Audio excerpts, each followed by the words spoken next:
Hey guys, tonight we're heading straight into the belly of the beast. Victorian Manchester at the peak of its industrial madness. It's the 1840s. The chimneys never stop smoking, the air tastes like burnt wool, and the sound of clanging machinery never quite fades. You're not a visitor here. You live here now, a child of soot and steam. So fair warning, you probably won't survive this. Really. Between the disease, the damp, the drink, and the daily grind, odds are stacked against you like sacks of rotting coal. So before you get comfortable, take a moment to like the video and subscribe, but only if you genuinely enjoy what I do here. And drop your city and the time you're watching this in the comments. I love seeing who's up late with me. Now, dim the lights, maybe turn on a fan for that soft background hum, and let's ease into tonight's journey together. You arrive by train, Manchester's pride and poison, rolling into the edge of the city on a mechanical beast powered by coal and pure human ambition. The Industrial Revolution is fully revved up now, and the skyline is a battleground of smokestacks and half-finished tenements. You step off the platform and the first thing that hits you is the smell, somewhere between burning oil, wet rags, and the breath of a sick animal. It coats the back of your throat instantly. There's a faint sour note that you'll later learn is just the River Irwell doing its best impression of an open sewer. The city around you pulses like a living thing. Not a pleasant one. A sickly beast that feeds on bodies and spits out blackened air. This is Manchester, the workshop of the world. A place where fortunes are built fast and lives are broken even faster. Every factory owner you pass looks like he hasn't seen his kids in a month, and every worker looks like they haven't eaten in 2 days. You head toward your new home, a slum quarter on the edge of Ancoats. It's not on any tourist map, unless someone hand-scrawled, "Don't go here unless you like dying." The streets are a churn of ankle-deep mud, horse shit and coal ash, and even that's a luxury compared to what's waiting inside the homes. Everything's loud, the clatter of iron wheels, the scream of loom machines from open factory doors, babies wailing, men arguing over who stole whose bread crust. Everything's loud except the people walking. The workers move in silence, heads down, bodies half folded from years of strain. It's like watching ghosts go to war every morning. Every inch of space is claimed. Narrow alleys called ginnels are packed shoulder to shoulder with children and chickens and broken carts. There's no sense of privacy. You walk past an open doorway and make accidental eye contact with a woman giving birth in a hallway. She doesn't flinch. Neither do you. This is normal. It's all normal now. You pass a butcher's stall where meat is being hacked into something that resembles food. It's grey. There are flies. A thin man sells eels out of a rusted bucket while shouting in a dialect you can barely understand. A bootblack offers to shine your shoes, and you look down and remember you're barefoot. That's also normal. This is a place designed to crush people and still demand rent. There's money in it, of course, just not for you. Manchester is bursting with wealth, but it's locked up in mansions that sit on the hills far from this mess. They say a merchant prince can earn more in a week here than a farmer can in a year. But not you, you're here to be used up and replaced, and the city doesn't even hide it. Here's a fun fact. Manchester in the mid-1800s was considered the world's first truly industrial city, and people came from as far as America and Russia to marvel and shudder at it. Friedrich Engels, co-writer of the Communist Manifesto, actually lived here for a while, and wrote about the crushing poverty and brutal conditions. He described parts of Manchester as hell upon earth, and even he might have been pulling his punches. But not everyone agreed. Some visitors swore the working poor were better off than peasants in the countryside. At least they have wages, they'd say, sipping brandy while stepping over a cholera puddle. That debate still hums under the surface of any discussion about the Victorian poor. Were they the victims of progress or its co-conspirators? Back in the street, you dodge a cab driver shouting obscenities at a collapsed horse. You catch sight of a funeral procession, just one coffin, one mourner, and a priest who looks like he's doing this in his sleep. The body is that of a child, you'll see more of those. And still, Manchester doesn't stop. The factories roar day and night, and you can't ever quite escape the noise even inside, even underground. It gets into your bones. The air is alive with soot and sparks, and everything feels like it might combust if you stare at it too hard. By now, your clothes are sticky with sweat and coal dust. You're coughing. That's normal too. The city is hard on lungs, especially young ones. They even have a name for the cough that doesn't go away. Factory lung. You've just earned yours. The day winds down, but the chaos doesn't. Evenings bring out the drunks, the pickpockets, the desperate and the doomed. You stick close to the brick walls and keep your head low. A woman passes you wearing a velvet shawl and no shoes. She winks. You don't wink back. You arrive at your lodging, a brick tenement stacked 5 stories high, built with no insulation and less mercy. 1 staircase for 20 families, 1 privy in the back for everyone, and rumours of rats the size of terriers. You climb the stairs and pass a man snoring on the floor with a bottle still in his hand. You step over him. That's normal now too. Welcome to Manchester. You're home. There's no such thing as fresh air here. Morning hits like a slap, not a sunrise. The light filtering through your window isn't sunlight at all. It's a dim yellow haze that's fought its way past layers of soot, smoke and grease that coat the glass like a second skin. You sit up, coughing. That's how most people in this building wake up. You'd almost be worried if you didn't cough. Outside, the street is already busy, though no one's moving fast. The air smells like boiled onions, horse dung, and whatever the tanneries are dumping into the water today, there's a faint sweetness to the rot, which makes it worse somehow. You get dressed, or at least you pull on the same layers you slept in, and step out into the day. The streets of Manchester are a strange mix of filth and fire. Every corner has a chimney. Every building seems to belch smoke from some orifice.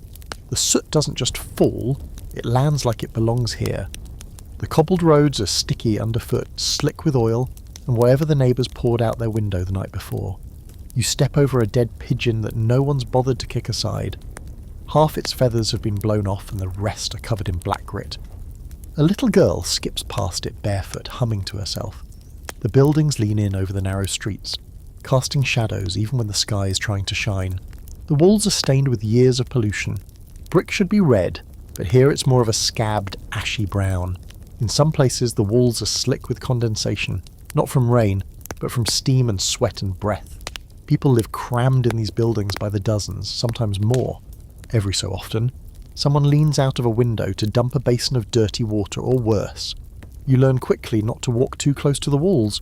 A fact worth chewing on, by the mid-19th century, parts of Manchester were so smoke-choked that even by contemporary standards, visibility was often less than 100 feet in certain districts.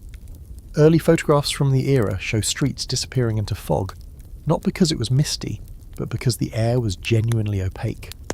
Local children called it the Black Snow when ash fell like flakes, but somehow people get used to it. They move through the muck with practiced grace, hopping puddles and dodging muck carts with a kind of dance. You follow the crowd down a narrow alley that opens into a wider road.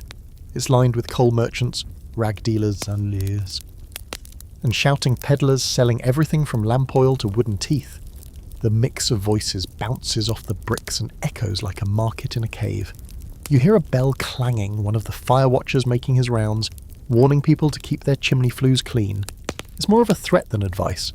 Fire's a daily hazard in this wooden and brick city built on top of itself. Entire rows of housing have gone up in smoke before anyone could throw a pail of water. And still, the city keeps expanding. Bricks are laid down as fast as bodies go into the ground. You pass a construction site, if you can call it that, where men are building another row of worker tenements. There's no safety gear, just shirtless men passing bricks up ladders slick with sweat. A kid no older than 10 is hauling a bucket of mortar up a rickety plank. He looks at you like he wants to cry but doesn't remember how. It's easy to think of these places as grim, and they are. But there's a strange kind of community here too. People know each other. They yell across windows. They borrow soap and gossip and bits of coal. They've built their own order inside the chaos. But it's fragile. You feel it in the way people jump at sudden noises, the way they eye the chimney tops after each cough of smoke. One good fire, one plague outbreak, one collapsed building, and everything tilts. Not that anyone's listening. The city authorities are barely here. Police show up after the fact, if at all. And the people with power? They live upwind above the fog line. You could die coughing in the street and they'd step around you on their way to a railway board meeting. Here's a quirky detail. Some of the worst housing in Manchester, especially in the slums around Angel Meadow, was built right on top of old burial pits. People lived in rooms where the floorboards creaked over centuries-old bones. Locals swore the air was poisoned by ghosts and rot, and honestly, that might have been the least toxic thing in it. As you walk deeper into the city, the streets narrow again. You find yourself in a warren of alleys so tight you can touch both sides with your arms out. Washing lines crisscross above your head like spider webs. Somewhere nearby, someone's frying something that smells both delicious and deeply unsafe. A cat hisses at you from beneath a cart. You round a corner and find yourself facing one of the open canals, the veins of the city. The water is black still, and stinks worse than anything you've ever smelled. Dead rats float near the edge. A man in a battered top hat is fishing with a net. You don't ask what for, you already know it's not fish. An ongoing debate that still rattles around among historians is how much of this filth was accepted versus resisted. Some argue the Victorian working class had internalised poverty to the point that they viewed these conditions as normal, even deserved. Others claim people constantly pushed back, that the filth was a mark of systemic neglect, not cultural surrender. The truth probably sits muddy somewhere in between, like everything else in this city. A sudden shout catches your ear. A cart's overturned up the road. People rush to grab what fell. Sacks of coal. You join them because you have to. One handful of free fuel is worth more than pride. Around you, kids scramble like foxes, adults elbow for position, and someone slips and crashes face first into the cobbles. No one stops. The man just groans, rolls over and stares at the sky. You manage a few chunks of coal before a constable finally shows up swinging a truncheon. He's too late, and he knows it. He just stands there, trying to look like an order still means something. By now your boots are soaked. The soot has found your gums, your shoulders ache, and you haven't even done a day's work yet. But that's how it goes here. The city burns behind your eyelids even when you blink, and tomorrow it'll all be waiting again. If you're lucky, you'll make it to the factory without injury. If you're really lucky, you might come back in one piece. But luck's been in short supply lately. The streets aren't built for safety, and neither are you. Your boots, if they can still be called that, slip on wet stone as you make your way down the steep ginnel behind your tenement, using the brick wall for balance. It's barely past dawn, but the sky's already clouded with smoke from early shift factories. Above you, chimneys spit out trails of black fog like exhausted dragons. Below, a few hundred men, women, and children shuffle along, shoulders hunched, eyes deadened. No one talks, no one smiles. This isn't a walk. It's a slow, mass crawl towards something worse than death. Work. This is your daily corpse road commute. And no, that's not exaggeration. You pass a dead body halfway down Boggart's Close.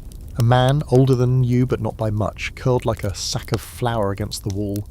Someone's covered him with a bit of burlap, as if that helps. His eyes are still open.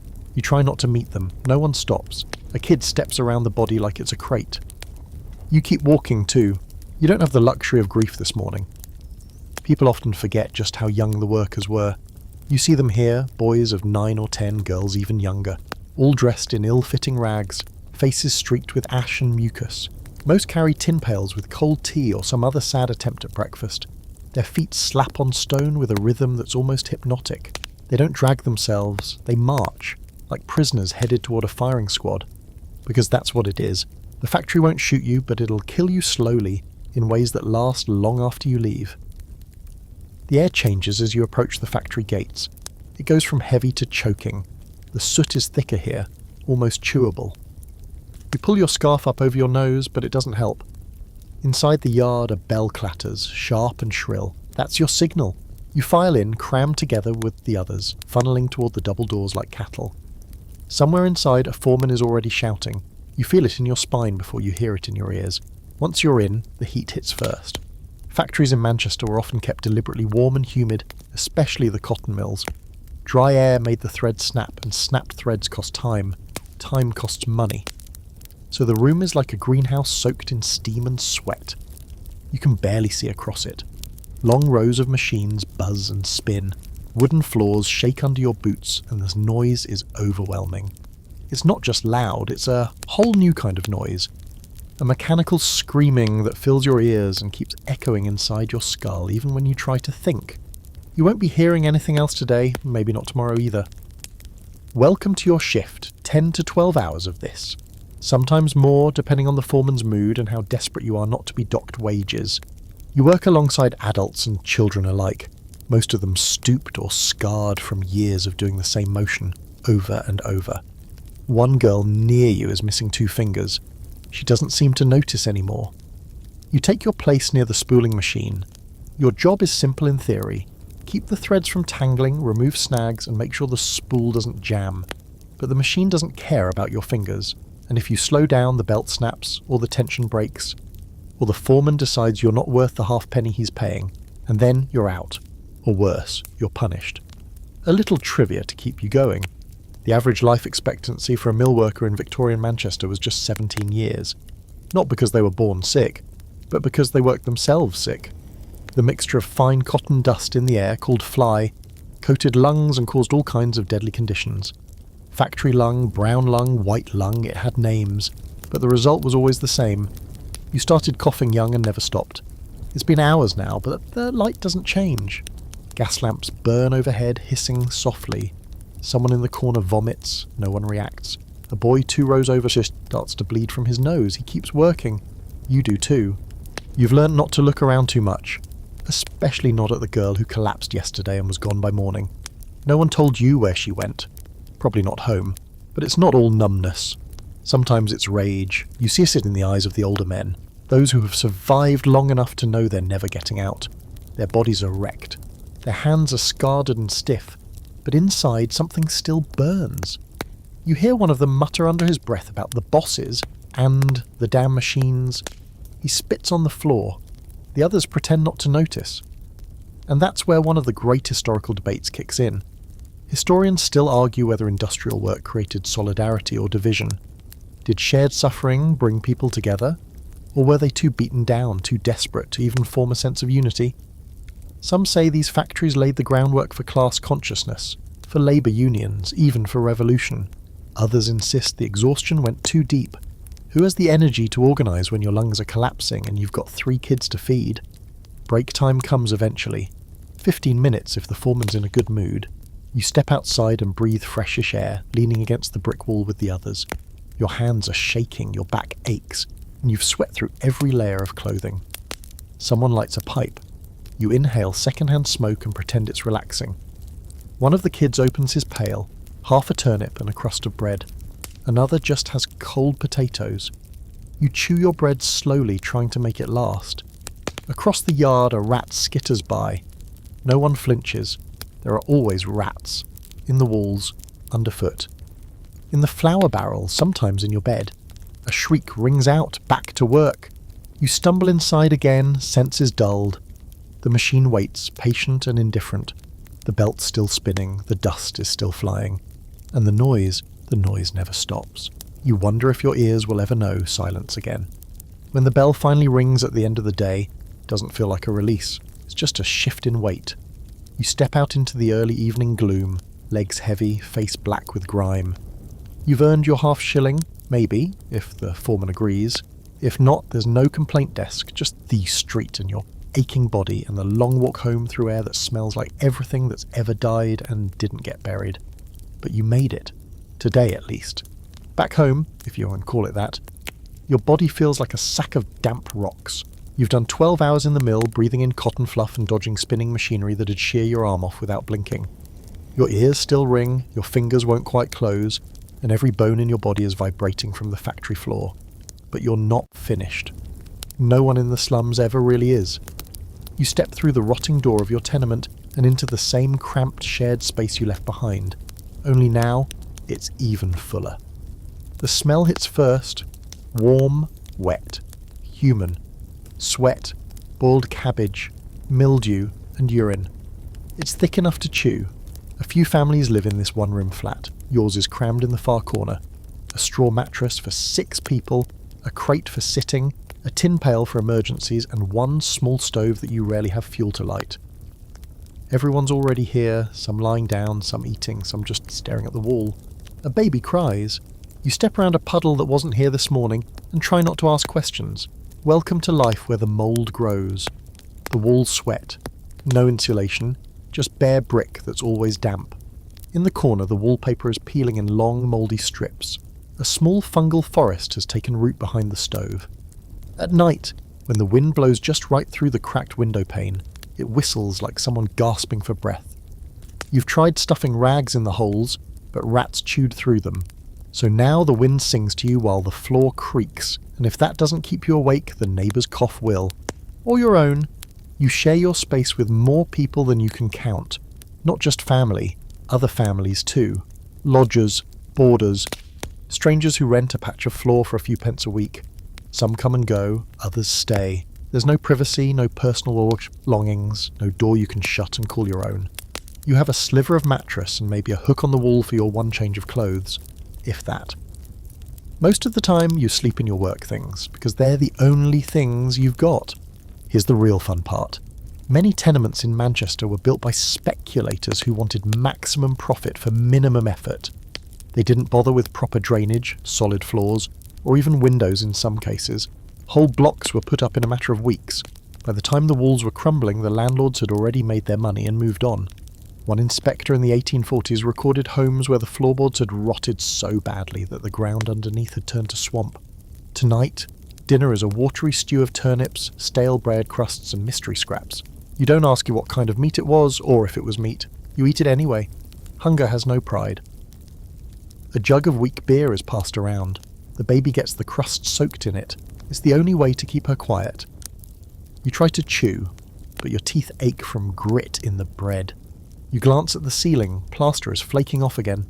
Last month it dropped straight onto one of the lodgers while he was sleeping. Broke his nose. He left the next day. You can't blame him. He probably found somewhere even worse, but at least the ceiling didn't bleed lime dust into his eyes. There's a brief, strange kind of warmth after dinner. People relax a little. Someone starts humming a tune.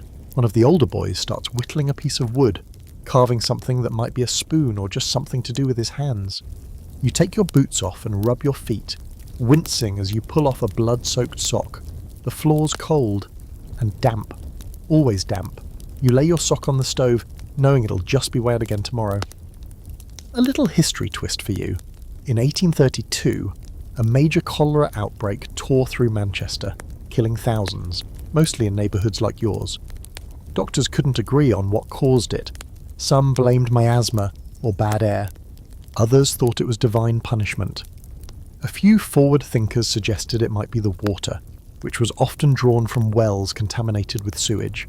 They were right, of course, but good luck getting anyone to listen to poor folks screaming about invisible death in their drinking buckets. The bucket, by the way, is in the corner of your room, the one used at night when it's too dangerous or too cold to visit the shared privy outside. Everyone tries to ignore it.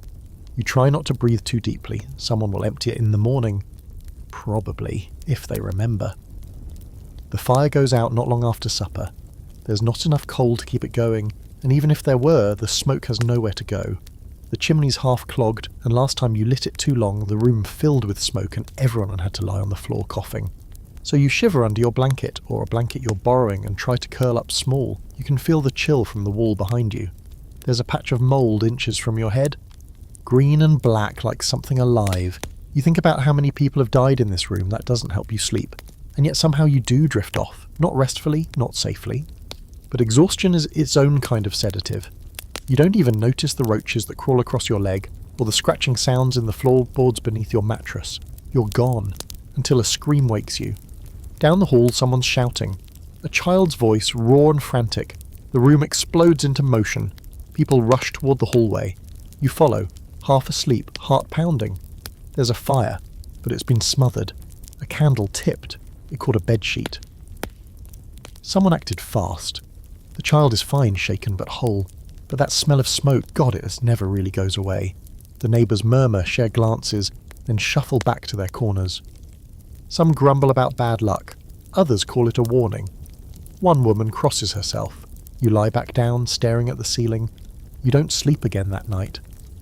Here's a scholarly argument still whispered in dusty lecture halls. Was the Victorian slum a necessary evil of progress, or a crime of unchecked greed? Some say cities like Manchester were inevitable casualties of rapid industrialisation. That filth was the price of invention. Others argue it was avoidable, that the suffering was a choice made by men who could have shared their wealth, but didn't. A few even ask, did the slums make the poor more resilient, or did they just break them? You're too tired to care about theories, you just want morning to come, even if it means another day in hell. Sleep in a slum doesn't come easy, and it never comes clean. When it does find you, it wraps around your bones like a damp blanket, unsteady, thin, and full of holes. You wake up sore, every joint stiff, the taste of mould still thick in your mouth. There's light outside as the same thick grey it always is, which tells you nothing except that it's probably morning. You can hear movement in the room, people stirring, coughing, spitting into corners. Someone's arguing over who took their bread. Another child has wet the mattress again.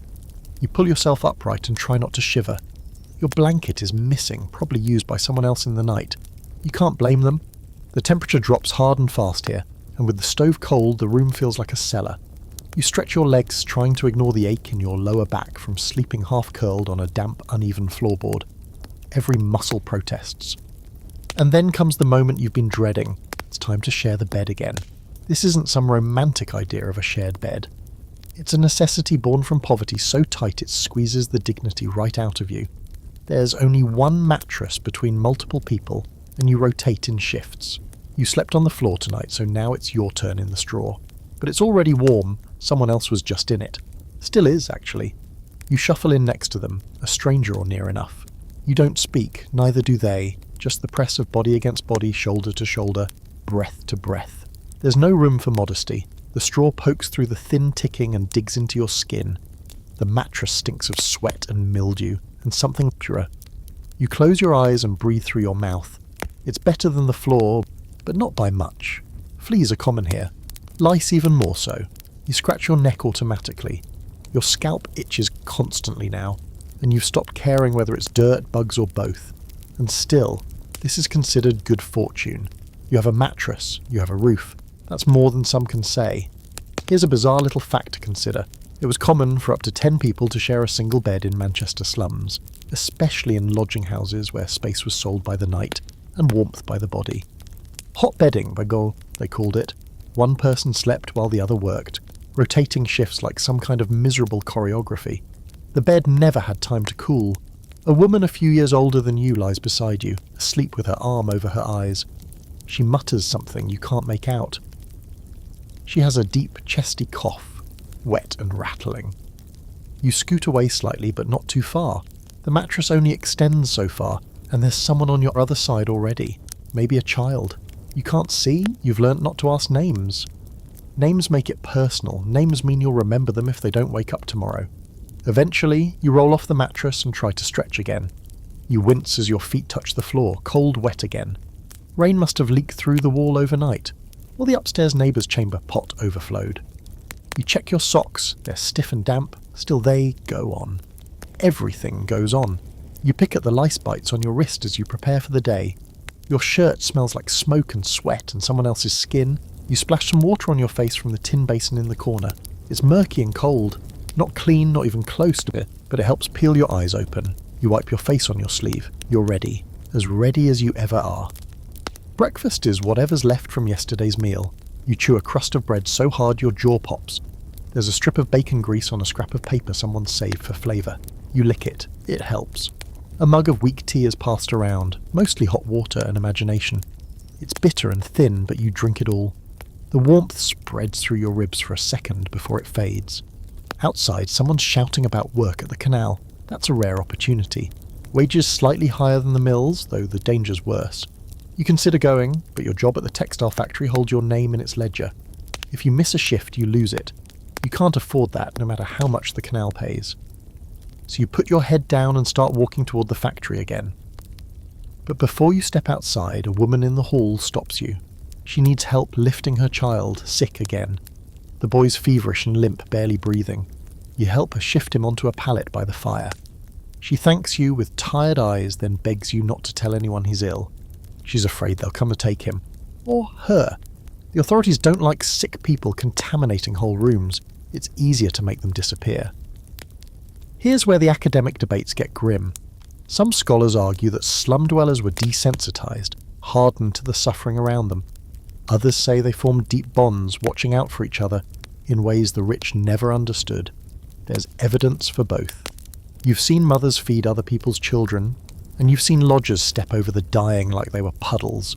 Survival bends the rules. You step into the street, and the day begins again. But you can't shake the image of the sick boy behind you, his skin flushed, eyes glassy, his breath short and ragged. There's no doctor coming, no medicine, just prayers and luck, and maybe a bit of whiskey if someone's feeling generous. Back on the road to work, you shuffle along with the others, bodies bent like they're carrying invisible weights. The factory looms ahead, coughing black smoke into the sky like it's trying to blot out the sun. You wonder how many people will sleep in your bed while you're gone, How many will itch and sweat in the same damp straw? How many will leave behind a little more lice? As you pass the alley behind your building, you hear laughter, rough, wheezing. A group of boys is lighting bits of rags on fire and flinging them at rats. It's a game. The rats are fast. So are the boys. You pause, watching them laugh until one accidentally sets part of his sleeve alight. The others swarm him, patting it out, then erupt into cheers. A tiny victory. You keep walking, the laughter fading behind you. The smell of soot thickens. Your shoulders tighten. And once again, you prepare to let the machine take what's left of you. Because in Victorian Manchester, even your bed isn't really yours. Let's talk toilets. Or more specifically, the complete absence of anything remotely sanitary in your daily life. You might be used to thinking of home as a refuge, a place to clean up and reset. Not here. In this tenement, like most others in Manchester's slums, sanitation is a whispered joke, and the punchline usually involves something leaking through the ceiling. Every morning starts the same. Someone's already beaten you to the back alley where the shared privy stands, crooked and fly-covered, like a monument to human despair. You call it a privy because that sounds almost polite. But it's not a toilet. It's a hole, a wooden seat above a pit. And it stinks so badly you gag halfway down the alley just thinking about it. If you're lucky, the board hasn't collapsed into the waste below, and the rats are sleeping. If you're not, well, you'll find out.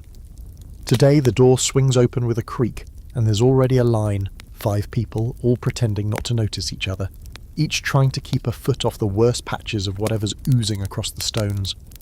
One old woman in the queue coughs into a rag until she spits blood, then tucks it back in her sleeve. A toddler behind her is chewing on the edge of a cracked tin mug. There's nowhere else to go, to do this. Welcome to the most undignified part of slum life. Relieving yourself in a world that has absolutely no interest in where the waste goes, only that it doesn't land on someone rich. This is where you learn about the pail system. If you can't make it to the privy in the freezing night, or you're too scared to risk a mugging, you use the chamber bucket inside. Every room has one, or shares one. By morning it's full. Someone has to carry it out to the rear yard and dump it. Usually it's you try not to breathe, try not to slip, but sometimes, especially in the rain, you do. And that's a story the whole block will be retelling for weeks. Now here's a disgusting little historical tidbit. Manchester's early slums had no proper sewage system. Human waste was often stored in open cesspools until it could be hauled away by night soil men. Actual people whose job was to scoop excrement out of pits and cart it off for disposal. They worked by moonlight, carried lanterns, and sometimes made extra money selling fertiliser to farmers. Yes, you heard that right. Your breakfast turnip may very well have grown in someone's backyard outhouse waste. Of course, sometimes the night soil men didn't come, or couldn't. Then the waste just sat, overflowed, ran downhill, into the street, into the cellars, into your home. And yes, people lived in cellars, whole families underground in rooms that regularly filled with water, sewage and things best left unmentioned. You finish your turn in the privy, trying not to vomit, and walk back to your building, stepping lightly. The gutters overflow from last night's rain, and raw sewage swirls in slow, greasy spirals down the cobbles. The smell isn't strong anymore. It's constant. So much so that your brain's given up trying to identify it. But even worse than the smell is the damp. It's everywhere. The walls inside your home are wet to the touch. Not just cold, wet. There's a green smear where your shoulder leans against the corner when you sit. Your mattress smells worse each morning even though you haven't spilled anything on it. That's just how it absorbs the air. Clothes hang from lines across the room, but nothing dries, ever. The corners of the room grow mould like mushrooms, black and fuzzy, curling outward like it's reaching for you. Doctors call this slum damp. They blame it for everything from rickets to tuberculosis. And they're not wrong. You've watched people cough up pink foam and waste away in weeks. It starts with shivering, then the shakes, then that deep rattling hack that never stops. You've seen people coughing so hard they snap a rib, and no, that's not an exaggeration. A side debate among modern historians. Were conditions really this bad, or were some Victorian reformers prone to exaggeration? After all, moral panic makes for great headlines. Some argued that depictions of overflowing privies and mould-choked homes were sensationalised. Others, including those who actually lived in the slums, argued they weren't nearly awful enough. Because the worst parts were the ones you couldn't see, the feeling of being treated like you were already garbage. You try to rinse your hands in the basin by the stove. The water is cloudy, you splash a little on your face anyway. Hygiene is a luxury now. Soap costs money, baths are rare, public bathhouses exist but they're crowded, often filthy and occasionally dangerous. Most people scrub themselves down with a cloth and boiling water once a week, if they can. You pull on your boots again, they're still damp from yesterday. Bit of something grey and slimy squelches inside the left one as your foot goes in. You pretend not to notice. There's no point complaining. You've tried drying them near the fire before, but the leather cracked and the smell got worse. Before you leave for work, you pass the old man downstairs. He's sitting by the door, knees to his chest, rocking slightly. He's blind now. Something that started last winter and worsened with each month. He used to work in the bleach fields, handling chemicals with no gloves, no mask. Now his eyes are clouded and grey like fogged glass. You say nothing. He doesn't either. On the street, the privy overflow from earlier is gone, but not because someone cleaned it. Just washed away by the rain. It'll settle somewhere else, seep into some cellar, infect another child. One of your neighbours is burning rags in a tin barrel for heat. Another is scraping at the gutter for bits of coal. Overhead, washing lines stretch between buildings, heavy with damp underclothes fluttering in the breeze like surrender flags. You pass a group of kids squatting by a storm drain, poking something with sticks. You don't look too closely.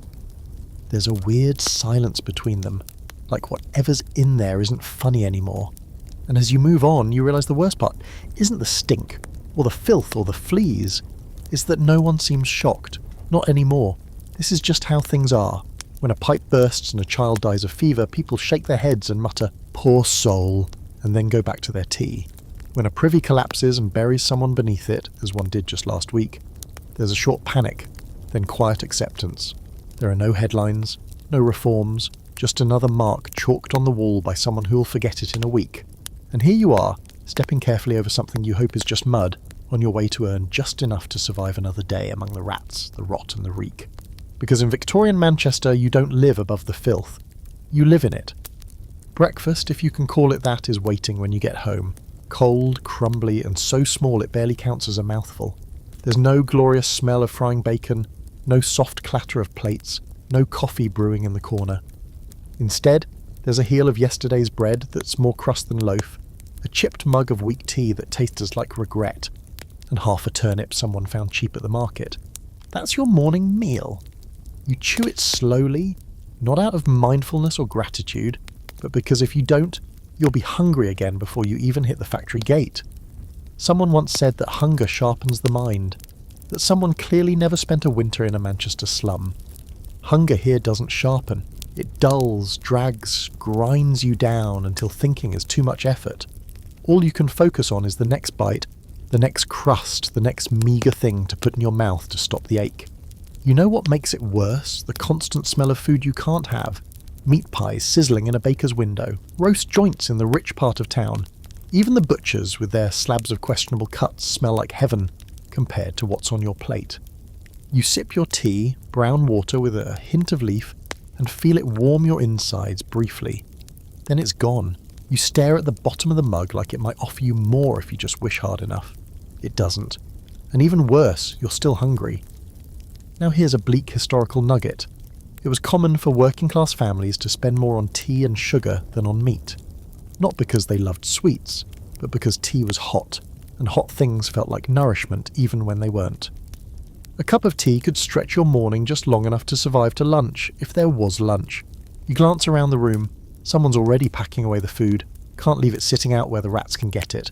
The bread is wrapped in old cloth, the tea leaves dried and saved to be used again tomorrow. You hear the familiar hiss of someone coughing into the stove. Everyone's getting ready. Morning rituals in the slums aren't about comfort. They're about getting out the door alive. There's no bathroom mirror, but you catch your reflection in a cracked bit of glass nailed to the wall. You don't look healthy, pale, grimy, eyes rimmed with soot. Your cheeks have hollowed out a little more each week, and your hands are chapped raw from cold and bleach and labour. You try to smile. It doesn't work. You look haunted. Most people do. As you step outside, you notice the street's already alive with motion. Market carts rumble over uneven stones. Women in threadbare shawls hawk yesterday's vegetables, or lumps of coal scavenged from the tracks. A pack of barefoot children dart through puddles, chasing after something or nothing. One of them slips and laughs. his knees already scraped raw. You wish you had that kind of energy. You duck into the corner shop for a moment. You don't have money, but it's habit now. The shop smells like damp sugar, old soap, and desperation. You eye the stale loaves on the shelf, a few pennies out of reach. The shopkeeper eyes you too like you might try to pocket something. You wouldn't, probably, not yet. You step back outside. The air is wet again. Not rain, not fog, just that ever-present slum damp that clings to skin and cloth and lungs. Somewhere down the street someone's burning fat for candles. The smell is thick, greasy. Your stomach growls at it. You tell yourself you're used to it now, but you're not. No one ever really gets used to being hungry. Here's a strange fact that probably won't make you feel better. The average caloric intake for a working adult in a Victorian slum could dip below what's now considered starvation level. But since you were technically eating and you weren't dying immediately, it was considered acceptable. Your employer doesn't care that you can't think straight, as long as your body shows up and moves.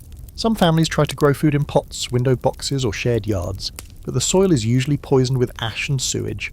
Potatoes turn black, greens wilt overnight. Even the rats look thinner this year. There's a butcher on the corner who sells cuts labelled offal, which really means whatever's left. Intestines, tongues, unnameable scraps boiled into stews.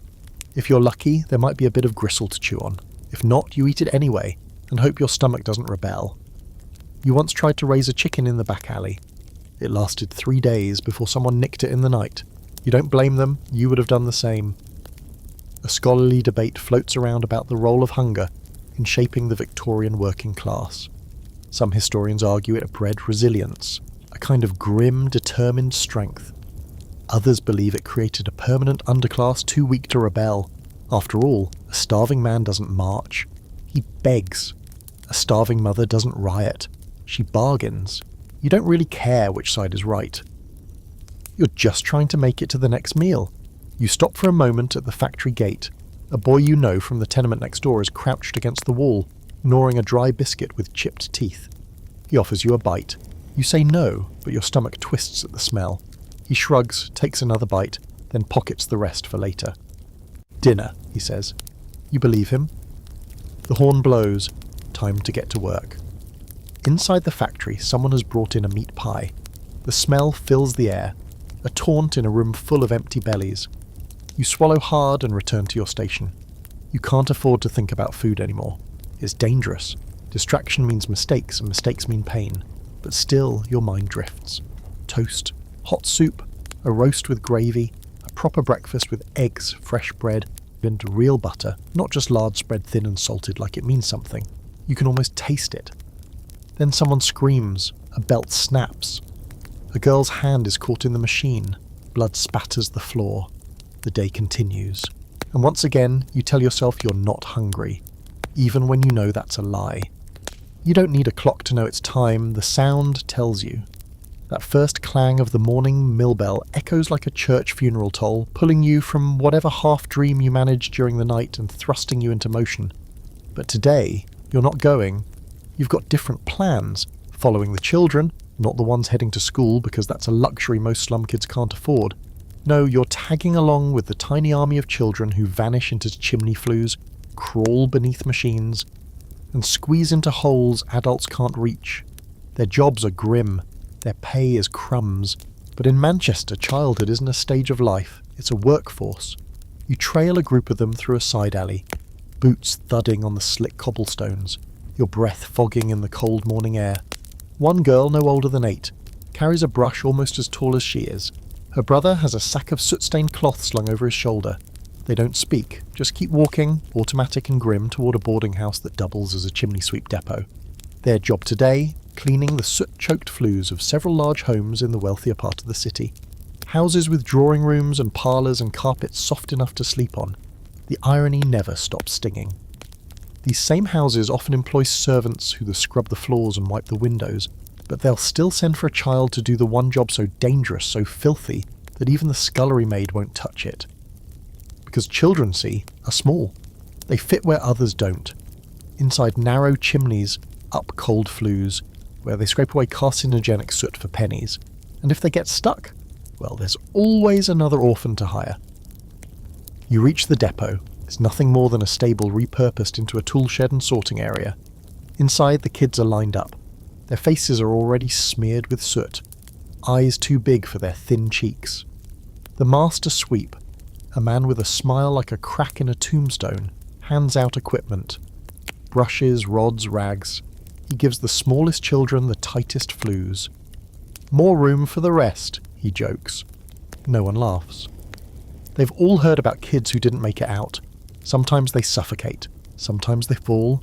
Sometimes they come back down with burns, bruises, or lungs full of ash. One child tugs your sleeve, eyes wide. He's 5, maybe 6. His voice is hoarse from inhaling soot, and his hands shake even when he's still. "My brother got stuck last week," he whispers. "They had to pull him out with a rope." You ask if he's okay. The boy shrugs. "He don't talk now, just turn."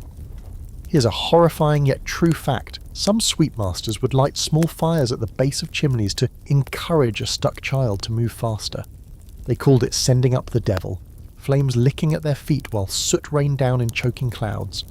And remember, this was all legal for most of the 19th century.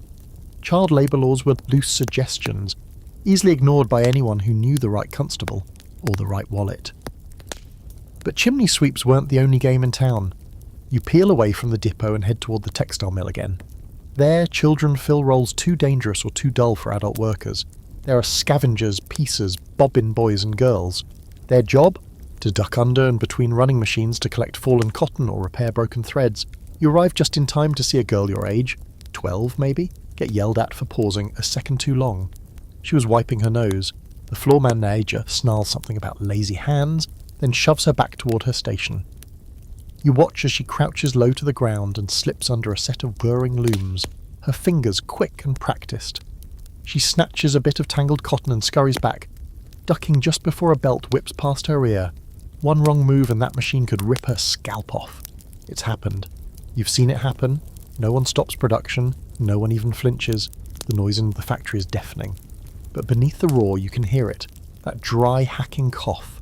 The cotton fluff in the air, soft and white, looks innocent, like snow, but it's death. Breathing it in all day shreds the lungs. The children develop what's called mill lung, a slow, irreversible choking. It starts as a tickle, then a wheeze, then they can't climb stairs without gasping. You step outside again. The city opens up before you like a bruise. Children dart across the road, their tiny bodies quick and quiet, practiced in the art of vanishing before anyone thinks to stop them. Some sell matches, some hawk newspapers, some just beg, faces dirt-smeared, eyes too old for their size. One boy, no more than 7, tries to sell you a rabbit's foot. It's not lucky for the rabbit, or for him really.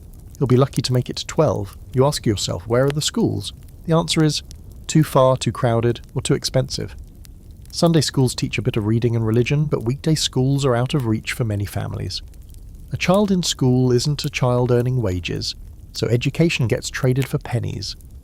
And when children do go to class, they're often exhausted, hungry and half-blind from candlelight work the night before.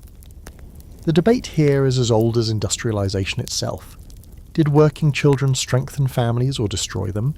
Were they contributing to survival or being exploited to the brink? Reformers painted them as victims. Factory owners claimed they were learning discipline and earning their keep. You're not sure what to believe, but you know what you see, and it's not discipline, it's desperation. As the day drags on, you follow the children back toward the neighbourhood. Some are limping, some are bleeding. One has a soot ring around his eyes, like a permanent bruise. The master sweep claps his hands and collects tools with the cheer of a man who's made his day's profit. The kids get half pennies, if they're lucky. Some get paid in food, a crust, a bit of fat, and maybe an old apple with bruises. You sit down on a stone stoop beside one of the girls. She offers you a broken biscuit. You split it. She doesn't smile, she just eats it in silence. Then she lays her head on her knees and closes her eyes. She's asleep in seconds. Because in this place, children don't get a childhood. They get a job. The cotton mill looms ahead, and the air inside smells like a storm of fibre and oil. You step in, and the roar hits your chest like a hammer. It's not just noise, it's a vibration. A constant thrum that rattles bones and shakes your very sense of time. The belts and pulleys spin endlessly, whirring, clanging, snapping threads with the kind of cruel precision that seems almost sentient. You feel it under your feet, in your lungs, in the ache behind your eyes. Welcome to death by cotton fluff, the unofficial pastime of Manchester's working poor. You take your position at the spinning machine. Your hands, blackened from yesterday, are already sticky with fibres and grease. The spools are endless, and the lint swirls in the air like smoke. One breath, and you cough up tiny flecks of it. A girl beside you, 12, maybe 13, clutches a rag to her mouth, but it doesn't help much. You've seen her start coughing and collapse before, only to pick herself up seconds later.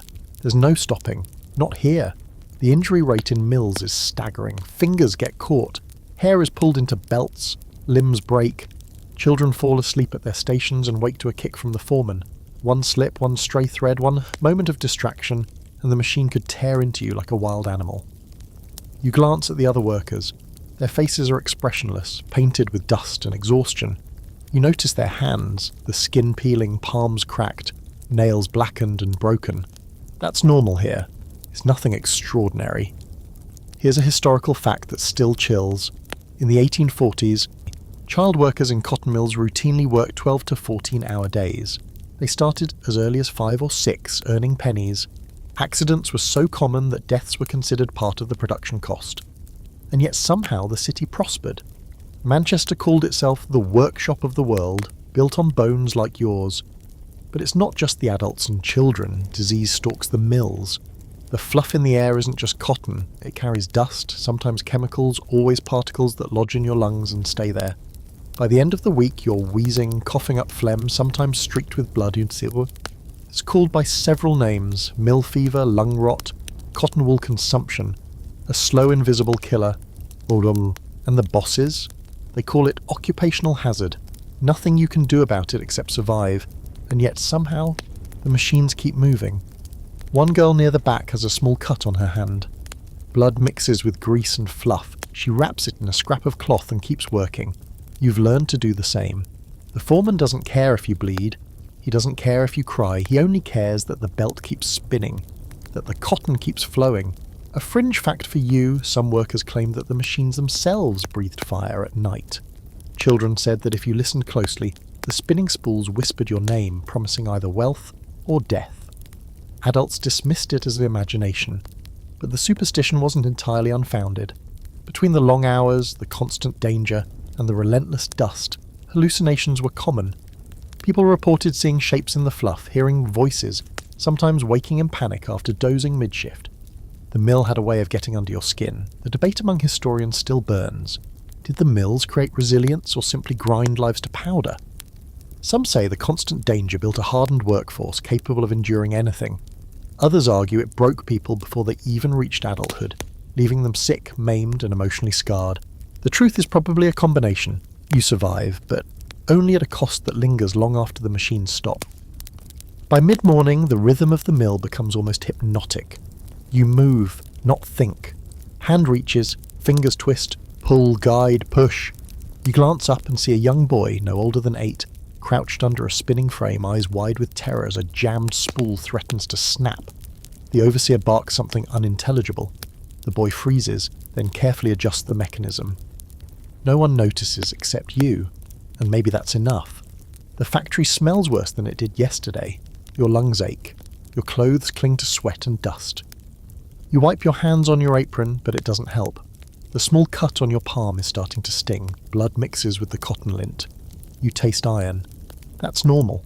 You've learned not to flinch. Outside, the streets are chaotic as always. The noise of the factory never truly leaves you. It hums behind your ears. Merchants yell, children shriek, horses clatter over uneven cobbles, and still, after a day like this, people stagger back home, into the same damp tenements, the same shared mattresses, the same mouldy walls. The cycle repeats, always repeats.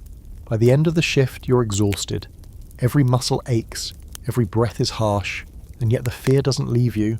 Tomorrow, you'll do it again, and the day after, and the day after that, because in Manchester, you don't work to live, you work to survive. Hunger hits harder than fatigue. You've spent 12 hours dodging whirring belts and inhaling cotton dust that makes your lungs scream, and yet, when you finally step out of the mill, your stomach is still gnawing like it's got teeth of its own. Lunch? Forget it. A sandwich in your pocket would have been stolen hours ago by a child half-starved, and half nimble enough to snatch it without warning. No, hunger is a constant companion here. A dull, persistent ache in your belly that reminds you every second that food isn't just sustenance, it's survival. And what do the workers of Manchester do when they're hungry, when their bellies are hollow and their bodies trembling from the day's labour? They drink, not tea. Not milk, ale, beer. It's safer than the water, which is often contaminated, and stronger than the soup you can't afford. Sometimes it's just a pint, sometimes a tankard. Sometimes it's the only thing that warms your body or stops your hands from shaking enough to work another day. Hunger here tastes bitter, yes, but the beer tastes like relief. Beer before bread, that's the unspoken rule in the slums. It's cheap, readily available, and in many ways a form of insurance.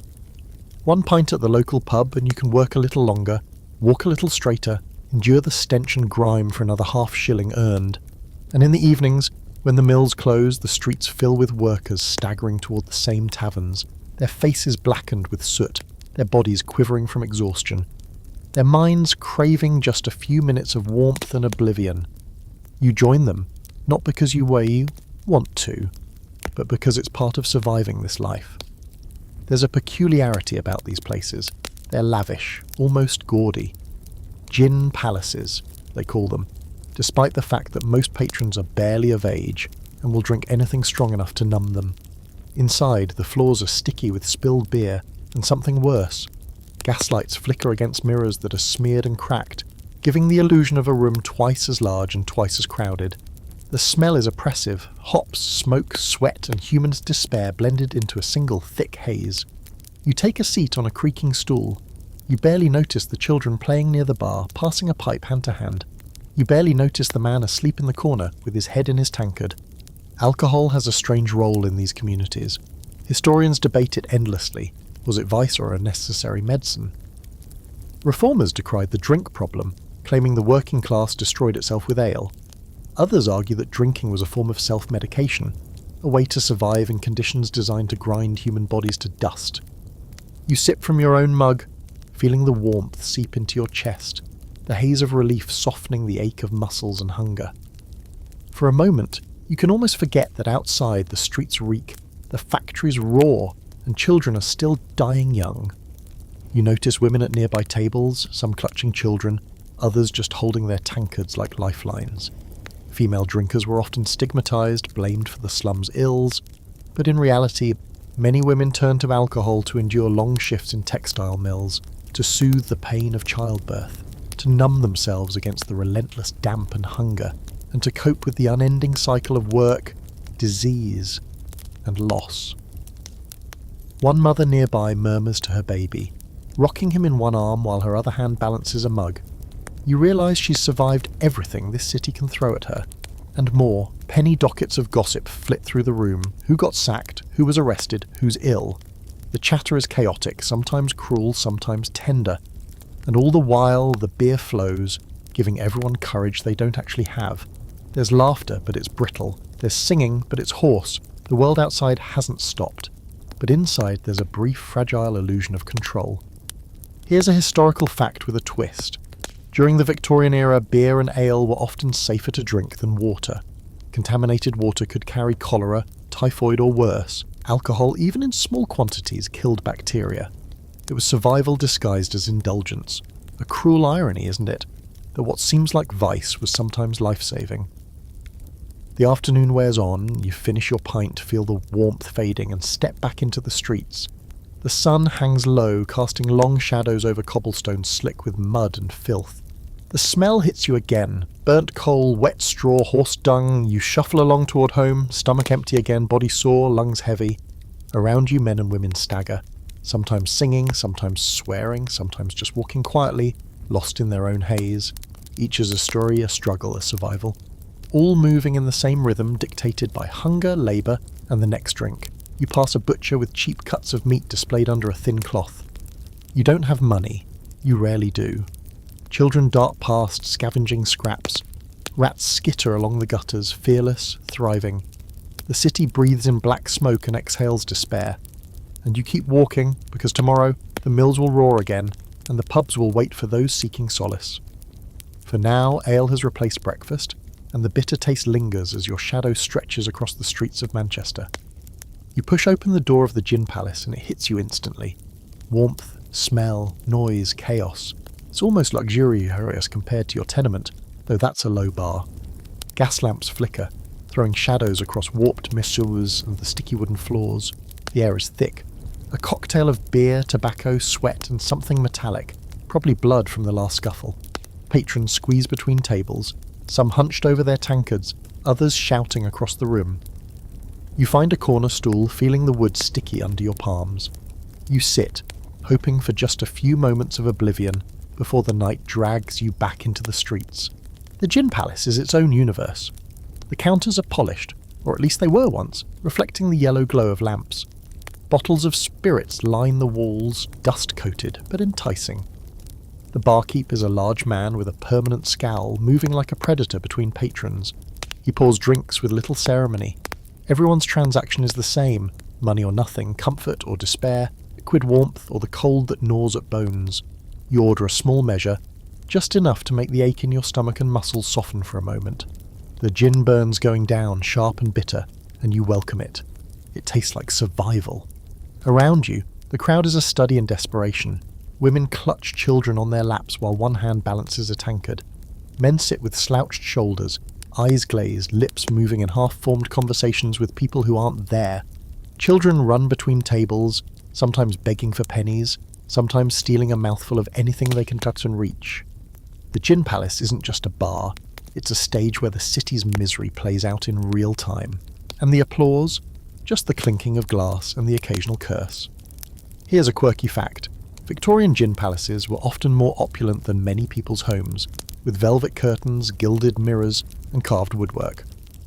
To a slum dweller, stepping inside could feel like entering a palace, albeit a palace with every corner hiding risk and danger. And danger lurks constantly. Fights break out over pennies, spilled drinks, or imagined slights.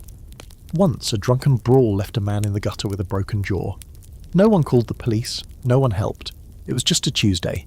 Women drink here too, often shunned by polite society for it. Female drinkers face scorn from neighbours and clergy alike. But in the slums, it's different. Gin, beer, or even cheap wine is a coping mechanism. Some mothers use it to soothe the pain of long shifts, the exhaustion of childbearing, the constant damp that seeps into their bones. Others drink to numb grief over lost children or absent husbands.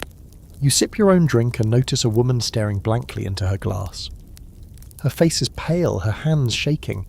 She's survived horrors you can barely imagine, and yet she sits here, trying to keep herself whole with alcohol.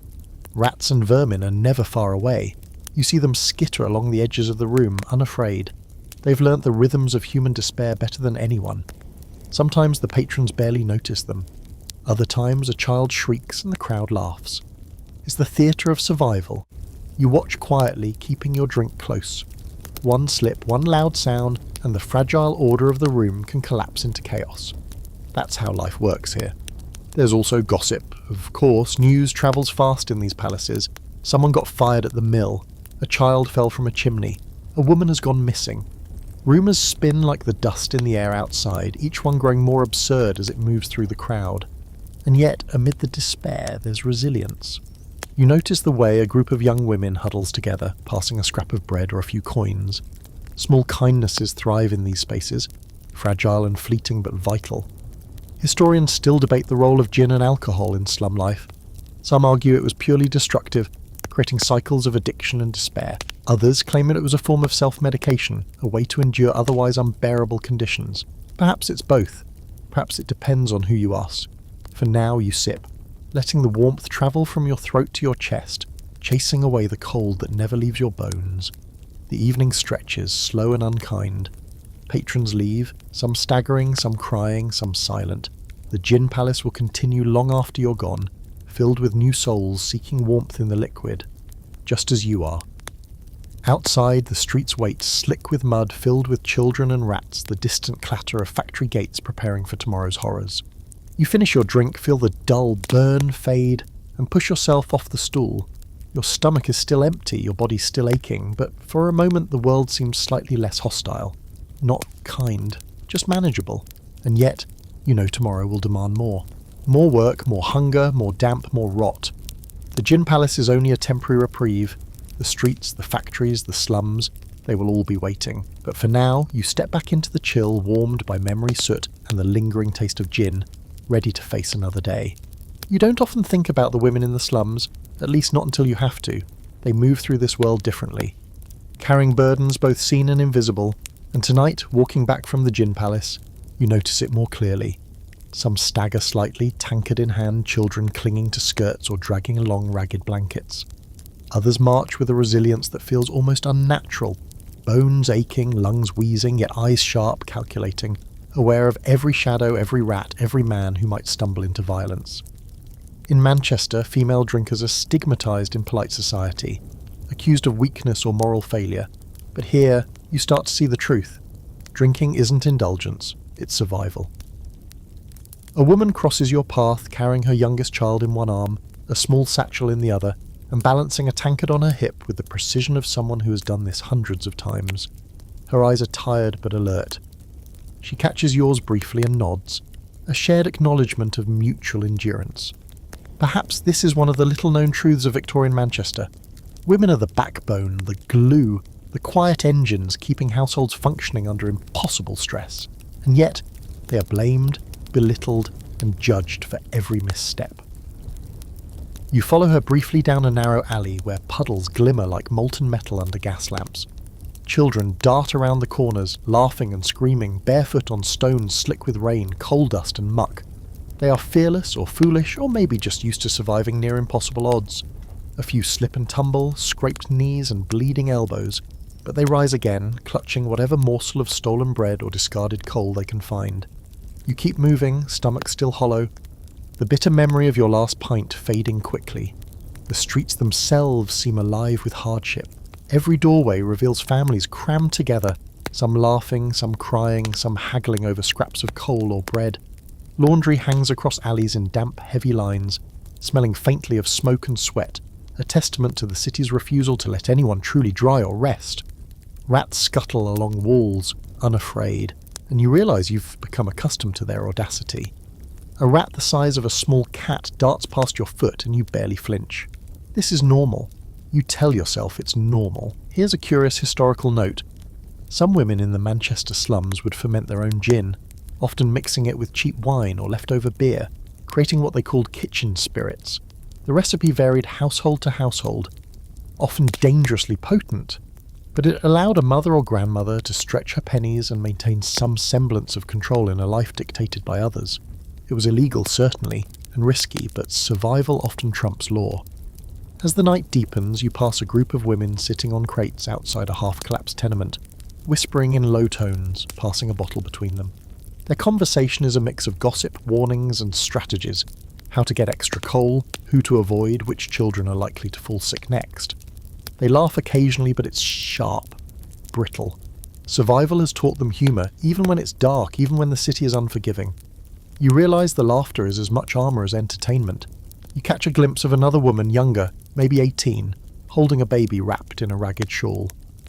Her eyes are rimmed with red, and she rocks the child slowly, murmuring something you can't hear over the distant clang of a factory bell. Her hands are raw, her posture slightly bent, but she moves with a quiet authority that belies exhaustion. Mothers here are not merely caretakers, they are managers of chaos, balancing scarcity, disease and danger, all while trying to preserve the fragile human spark in their families. The debate among scholars continues. Were these women agents of survival or victims of a patriarchal industrial system? Some argue they were heroic figures, creating networks of support and coping mechanisms that allowed communities to endure. Others insist the relentless labour, exposure and social stigma crushed women before they had a chance at autonomy. Both are true. You see it in their eyes, their movements, the way they clutch children and tankards alike. You step over a puddle and almost stumble into a man staggering toward a pub. He's singing something garbled, half incoherent, a tune you've heard too often in this district. The woman beside you shakes her head, muttering under her breath, but she keeps moving, her child still held tightly. The streets, the damp, the rotting cobbles, all of it is a gauntlet, and she navigates it with practiced precision. A sudden shout echoes from an alleyway. A fight has broken out, likely over stolen coal or a bit of bread. You notice the women don't flinch. They've learned to coexist with chaos. One lifts her child higher, another steadies herself on a wall. The street will sort itself. They've seen it happen too many times to panic. You continue walking, stomach still empty, lungs heavy from the cold, muscles aching. Every step reinforces what you already know. Women in these streets are survivors in ways that men and children rarely can be. They negotiate hunger, drink, disease, and danger simultaneously. And when you pass by their quiet, resilient forms, you realize that their endurance holds this entire ecosystem together, fragile and filthy as it is. By the time you reach your lodging, your body is screaming for rest, but your mind lingers on the women you've observed tonight.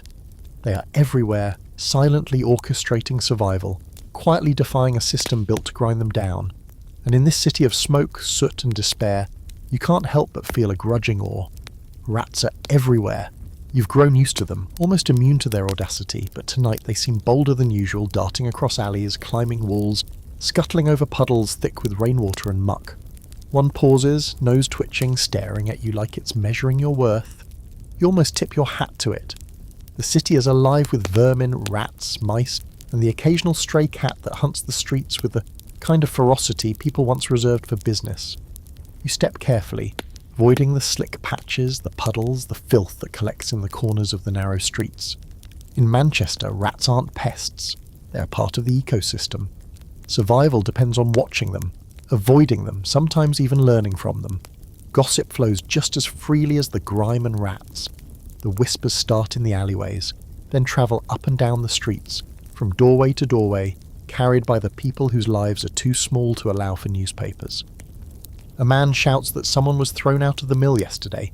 Another claims he saw a child collapse under a loom, and the truth becomes a tangle of rumour and fact by the time it reaches your ears. You pause to listen, not because it interests you, but because these bits of information are currency here, the knowledge that might keep you alive or at least warn you where danger waits. The streets smell of everything: burnt coal, wet straw, urine, rotting vegetables, and sweat. You can taste it on your tongue as you walk. A baker's cart passes by and you almost gag at the aroma of bread that will never be yours. A puddle of water reflects the dim glow of gas lamps, but it's black and thick with oils and debris. Footsteps splash through it, and a small boy shrieks as his bare feet slip. He recovers quickly, laughing despite the sting of mud and grime, and darts off into the darkness to chase another child. You watch for a moment, remembering your own fleeting escapes as a child, those brief hours where hunger and fear seemed less pressing than the joy of running freely, if only for a few minutes. Amid all this chaos, you notice resilience. Neighbours help neighbours, quietly without fanfare. A woman passes a scrap of bread to a boy sitting shivering on the curb. An older man steadies a young girl as she balances along a rotten board over a puddle. These acts are small, often invisible to outsiders, but they're essential. They're the glue holding together a community under constant pressure. You wonder how many of these small kindnesses have prevented disease, starvation, or despair from claiming even more lives. In this city, superstition also thrives. Children speak of ghosts in the alleys, of spirits in the flues of chimneys, of curses left in the water. Adults sometimes humour them, sometimes scold them, but the stories persist, woven into the fabric of the slum. Perhaps it's a way of making sense of a world that often feels senseless, or perhaps it's another method of control, an invisible hand shaping behaviour, keeping children cautious in dangerous streets. The line between reality and folklore is thin, and both are deadly if ignored. You reach the corner where the canal cuts through the slum. Its black water glistens faintly in the dim light, reflecting broken street lamps and the occasional passing cart. The smell is overpowering: sewage, decay, and a hint of chemicals from the factories upstream. Children lean over the edge, fishing for scraps or peering at rats swimming below. A man washes his hands in the canal, grimacing as the filth coats his skin. You think about the cholera outbreaks, the typhoid, and the countless bodies that have floated here unseen, unmarked, and unmissed. Despite the horror, life persists. Rats and rumours, superstition and sewage. Everything moves in rhythm. The street hums with activity, even as you feel the weight of the day pressing down on you. Somewhere, someone coughs, a deep, rattling sound you've learned to associate with the long-term effects of damp, cold, and disease. You glance down a narrow alley and see a group of young women huddled together, sharing warmth, gossip, and a bit of bread. Their laughter is soft, but it reaches the corners of the street, defying the oppressive stench and darkness. Here's a fringe fact you might not expect. Some children in Manchester's slums believe that rats were guides, leading them to food, shelter, or hidden corners to play. It sounds absurd, but when survival depends on noticing the smallest movements in the shadows, perhaps it's not entirely superstition. Rats, like gossip and superstition, became part of the city's hidden intelligence network, unnoticed yet crucial. You move on, stepping carefully through the muck and avoiding puddles that might conceal disease, broken glass, or worse. Every corner, every doorway, every shadow is a potential hazard, but also a potential salvation. Manchester's slums are alive in a way that's terrifying, beautiful, and utterly relentless. And as you navigate the streets, you realise that life here is defined not just by hardship, but by the cunning, the vigilance, and the small acts of courage that allow you to survive another day. By the time you duck into a narrow side street, the city has begun to settle into its evening rhythm. The factories are still coughing smoke, but the roar of machinery is muffled now, softened by distance and the damp that clings to every brick and cobblestone. The streetlights cast weak yellow pools on the cobbles, revealing puddles of water thick with grime and reflecting the shadows of passers-by. You pause to catch your breath, and the sounds of Manchester, the constant coughing, clattering, shouting and occasional laughter wash over you.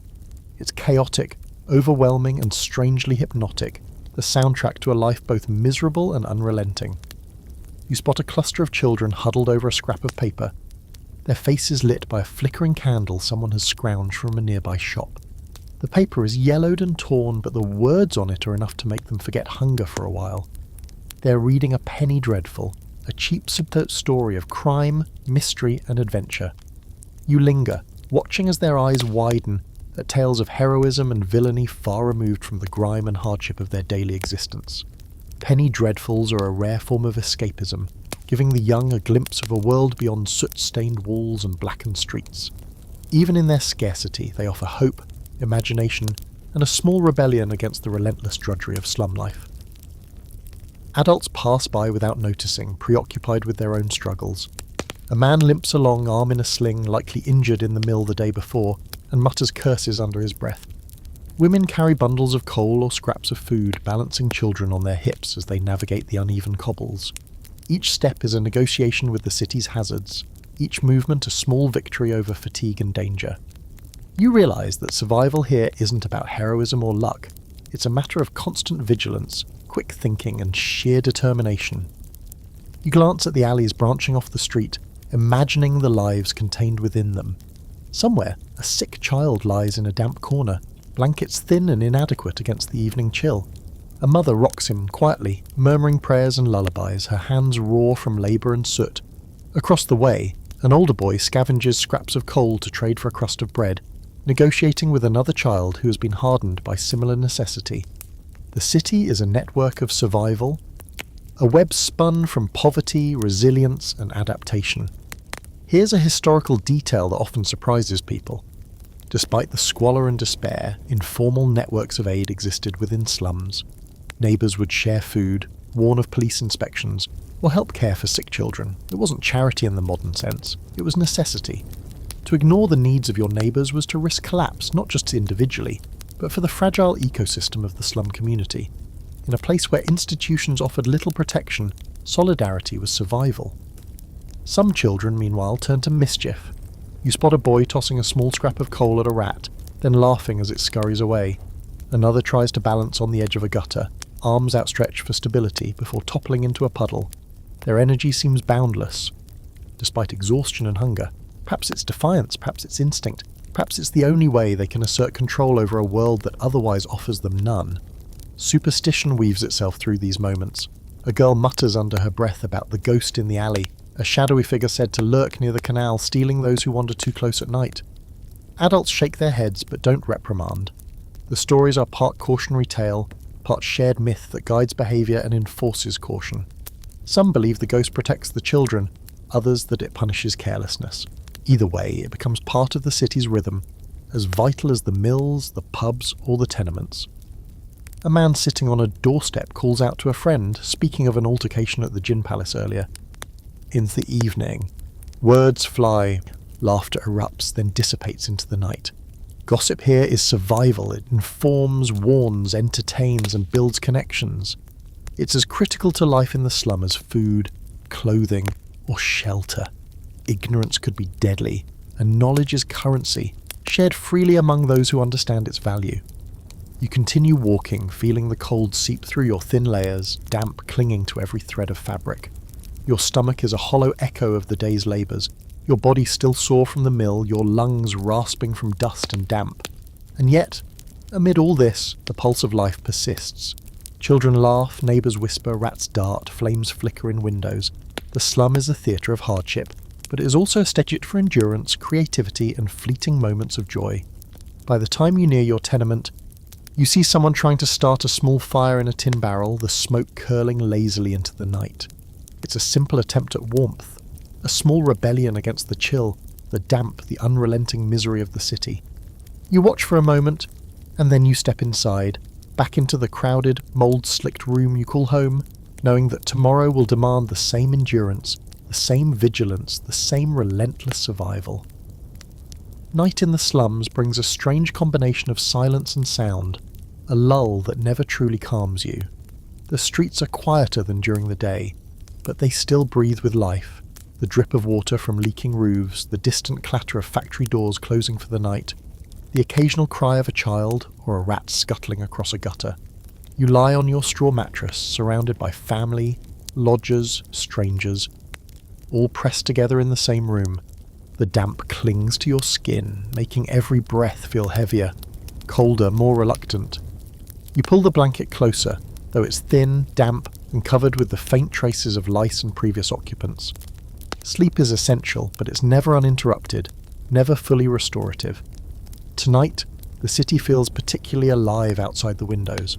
A fire flares briefly in a neighbouring alley, illuminating the warped, soot-stained walls for a moment before darkness reclaims them. Children cough softly in the corners, some with colds, some with tuberculosis already creeping through fragile lungs. You hear someone stir, a lodger returning from a night scavenging for coal or food. The creak of floorboards, the whisper of a mother trying to soothe her baby. The sighs and groans of people too tired to move. These are the lullabies of Manchester's poor. You notice the midwife outside carrying her small bag of tools, moving through the alleys with practiced ease. She's delivering babies in rooms like yours every night, women giving birth on wet floors, surrounded by strangers, with little help beyond what she can offer. Some infants survive, some don't, and no one is shocked anymore. It's just the way of things. Yet somehow life continues. Mothers cradle their children, wiping soot from tiny cheeks, wrapping them in threadbare rags, whispering prayers into damp hair. Here's a fascinating, almost surreal fact. Some midwives in Victorian Manchester doubled as local healers, using folk remedies, herbal mixtures, and whispered charms alongside their medical skills. It's part science, part superstition, part necessity. In neighbourhoods where hospitals are unreachable or unaffordable, midwives are the only barrier between life and death, and their presence is both vital and quietly revered. The evening's quiet is deceptive. Footsteps echo in distant alleys, and you hear arguments flaring up, sometimes over food, sometimes over shelter, sometimes over nothing at all. The city is alive with small dramas and desperation. You see shadows of men huddled around a barrel fire, whispering about strikes or gossiping about the mill overseer's latest cruelty. You catch snippets of women's conversations, planning how to stretch a crust of bread, swap coal, or protect their children from illness. This network of survival, gossip, aid, warnings, and whispered knowledge is invisible to outsiders, but it keeps the slum functioning. Tenuously but persistently, you watch a mother in the corner, her baby swaddled against her chest, rocking slightly. Her hand trembles as she rocks the child, and you notice her lips moving in a low murmur, a prayer or perhaps a chant or a fragment of a song remembered from better days. The baby coughs faintly, and she bends closer, whispering soothing words, even as the damp creeps into her bones.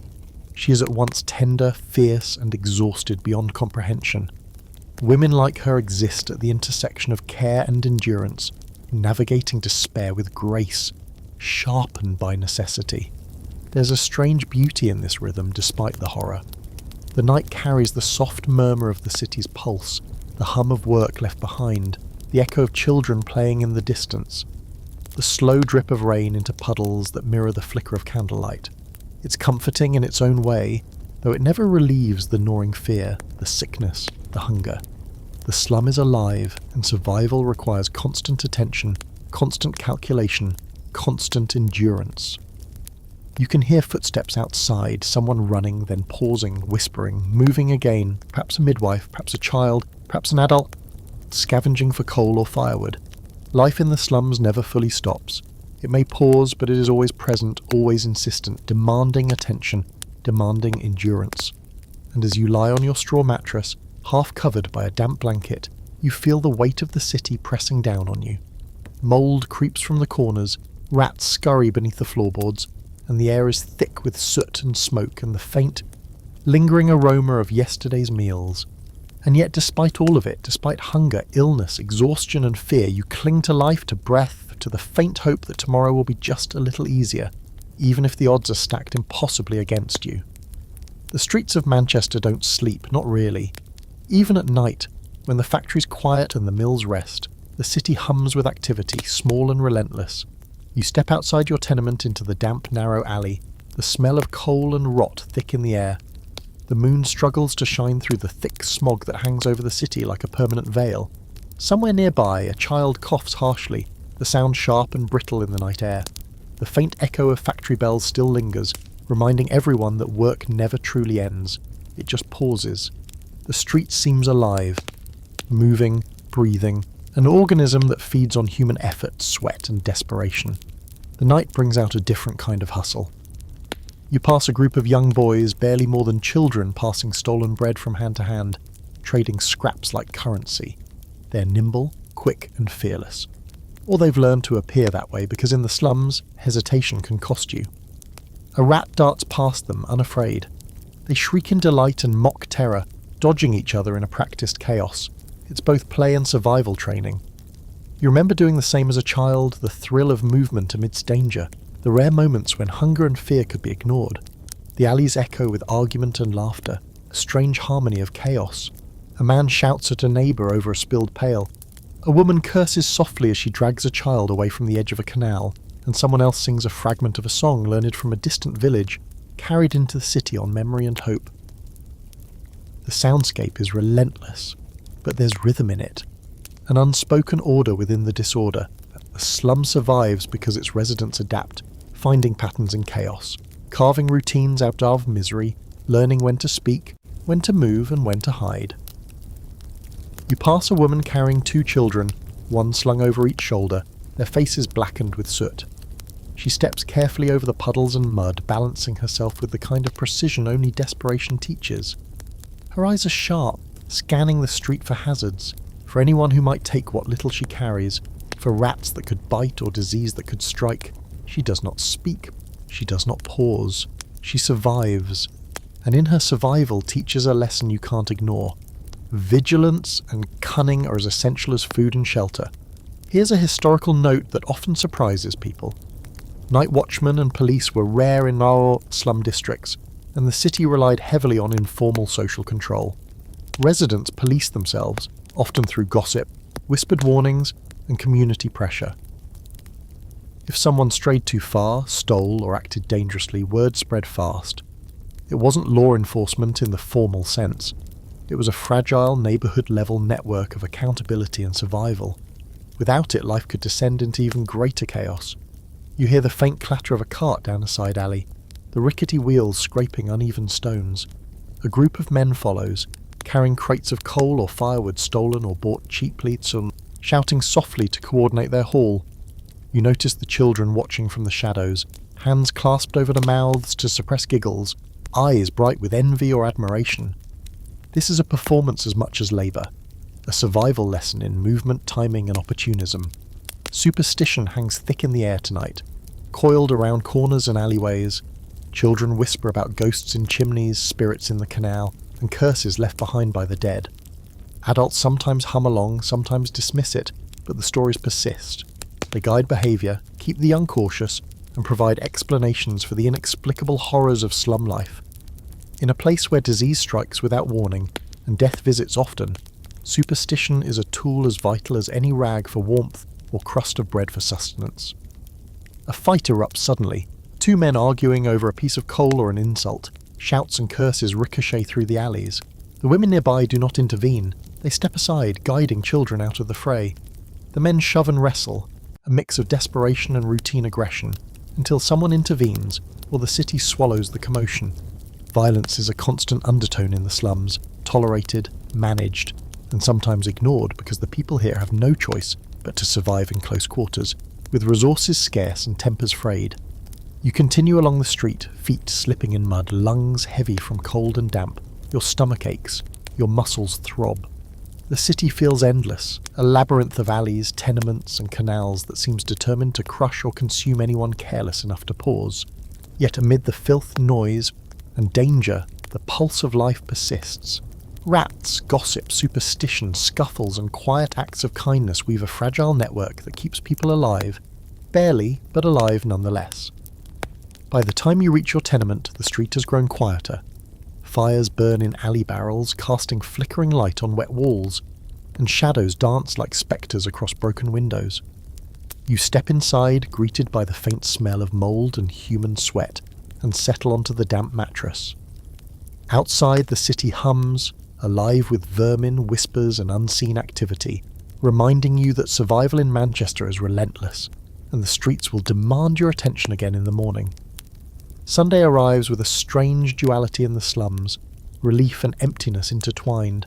The factories are peppermint, the streets quieter, but the air is thick with the scent of damp and decay, reminders that the pause in labour doesn't erase the hardships. You step outside, noticing the few families venturing to church, dressed in their Sunday best, thin coats patched with scraps of fabric, shoes scuffed or entirely absent. The effort to look presentable is almost ritualistic, a way to assert dignity in a city that seems designed to strip it away. You follow along the street, passing puddles reflecting grey skies and soot-darkened buildings. Even a moment of calm has its own weight here. The local church is a simple brick building with a modest spire. Its windows are fogged, but inside candles flicker weakly, illuminating faces worn from work, illness and hunger. People squeeze into pews, clutching prayer books that have been passed down or borrowed. The sermons focus on morality, gratitude and endurance.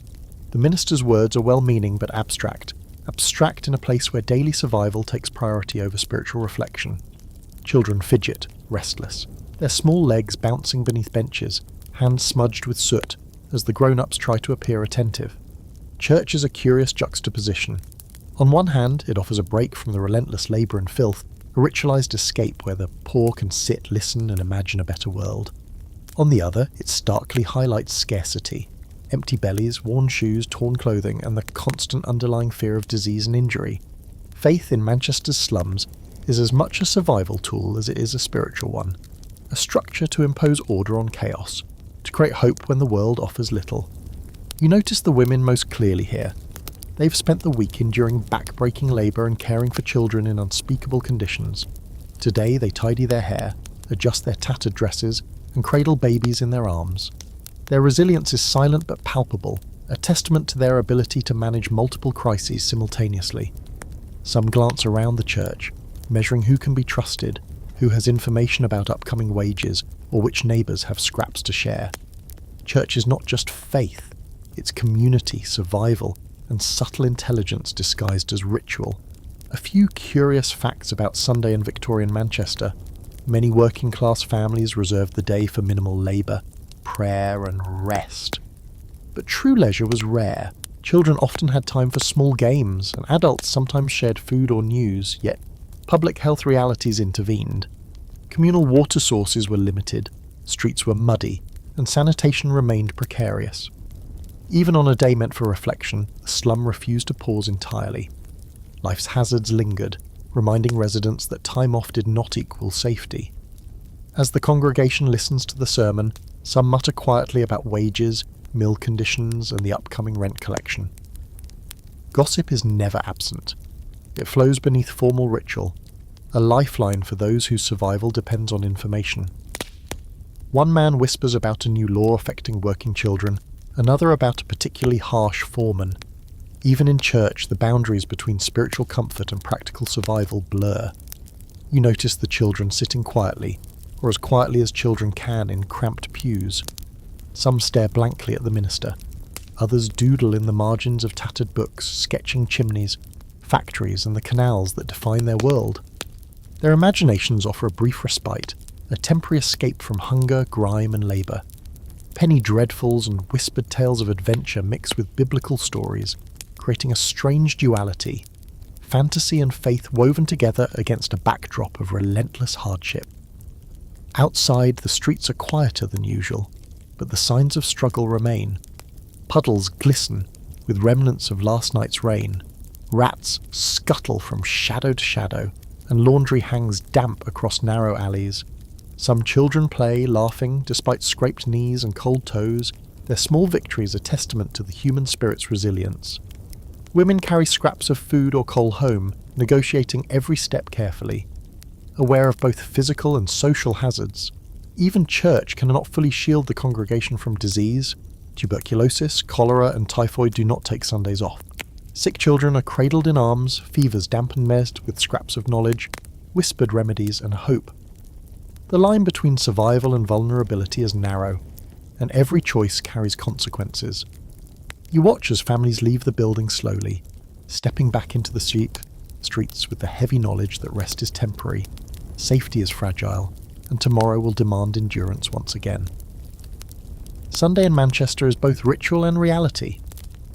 A day meant for respite doubles as a reminder of all that must be endured: filth, hunger, damp, and danger. The church provides structure, but the streets, tenements, and canals offer constant, unforgiving lessons. You step back into the alleyways, feeling both relief and anxiety, knowing that once the bells fall silent, the city will resume its relentless demands as it has for centuries, and life in the slums will continue merciless and unyielding.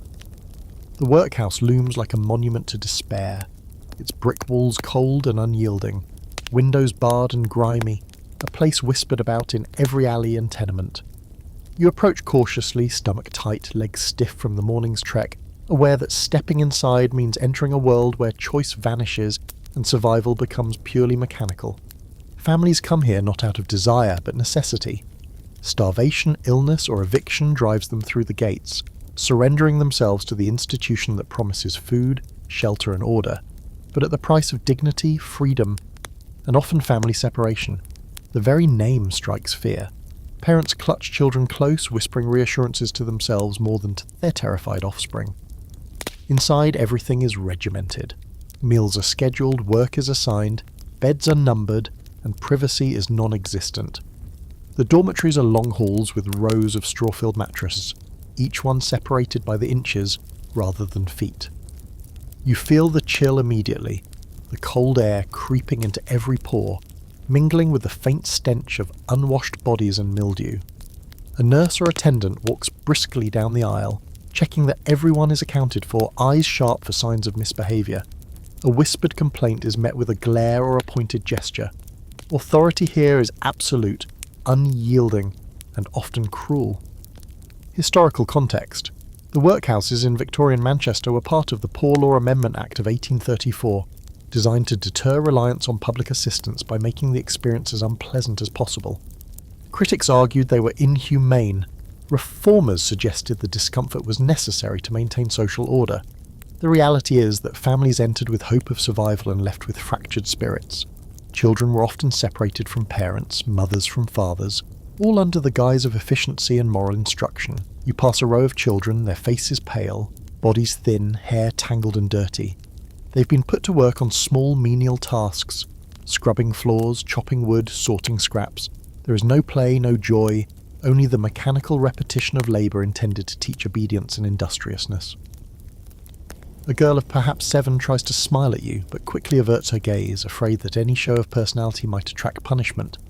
The workhouse is designed to strip individuality, replacing it with compliance. And yet, beneath that surface, tiny acts of rebellion survive. A whispered joke, a hidden scrap of bread, a brief glance exchanged between children. Even here, life asserts itself. You move into the dining hall. The tables are long, the benches hard, food is dispensed in exact portions, carefully calculated for caloric efficiency but little else. You're offered thin gruel, There's some bread, perhaps a little watery vegetable stew, and it tastes like nothing, but it sustains. Hunger is duller here than outside, but the cost is clear. Your freedom. Residents are expected to eat silently, to avoid waste, and to remember their place. A slip, a laugh, a question, a refusal can mean punishment or humiliation. Control is exercised in every gesture, every allocation of food, every glance. Yet even amidst the bleakness, there is order. The system is designed for survival, if not comfort. Sickness is monitored, meals are guaranteed, and shelter is provided. For some, this is enough, and those who enter the workhouse often leave alive, their stomachs full, their spirits battered. Fringe fact, some workhouses employed creative psychological measures, including repetitive hymns, forced marching, and harsh labour regimens to instill obedience, while others offered minimal education or vocational training as a carrot to encourage future self-sufficiency. This balance between cruelty and utility was precarious, and residents learned quickly which rules were absolute and which were negotiable. Walking through the halls, you notice families separated for sleeping arrangements, men with men, women with women, children in separate dormitories. Mothers glance toward their children with silent desperation, aware that reunion will only occur during brief, supervised hours. Fathers work on assigned tasks, their faces drawn, hands scarred, bodies weary from both the outside world and the demands of the institution. Hope is fragile here. Fear and resignation are pervasive. Even small gestures, sharing a piece of bread, a quiet word, carry tremendous weight. You catch sight of the infirmary. The sick lie on straw pallets, coughing, sweating, trembling. Some children are feverish, their tiny bodies already weakened by malnutrition. Nurses move between them with efficiency, yet there is a sense of inevitability. Death is an accepted visitor here. Disease spreads rapidly despite the attempts at control. The workhouse protects against starvation, but cannot always protect against decay or illness. This duality, safety in one form, risk in another, defines life inside. Debates continue among historians. Was the workhouse a necessary evil or a cruelty designed to humiliate the poor? Some argue it provided structure, food, and minimal shelter to those who would otherwise perish. Others insist it was an instrument of social control, breaking families and enforcing conformity under the guise of assistance. You feel both perspectives as you move through the halls, relief at the existence of shelter and sustenance, fear and revulsion at the rigid, dehumanizing enforcement of order. By the time you leave the workhouse for the evening, the sun is setting, casting long shadows over the tenements outside. You feel the weight of the institution lingering in your mind, a mixture of gratitude, horror, and resignation. Outside, the streets are as relentless as ever. Rats scuttling, children laughing and screaming, women carrying scraps of food and coal. The city has resumed its rhythm, and you realise that even in a place designed to enforce survival, Manchester's slums maintain their own life, wild and stubborn, ready to pull you back into the endless cycle of hunger, labour and vigilance. Voices rise in the slums, not just in anger or sorrow, but in defiance. Activists and agitators have begun to appear more frequently, slipping into alleyways and taverns, whispering about rights, wages, and the possibility of change. Their words are fragile, carried in pamphlets, spoken quietly to avoid the eyes of the police, and yet they ignite sparks in tired, beaten bodies.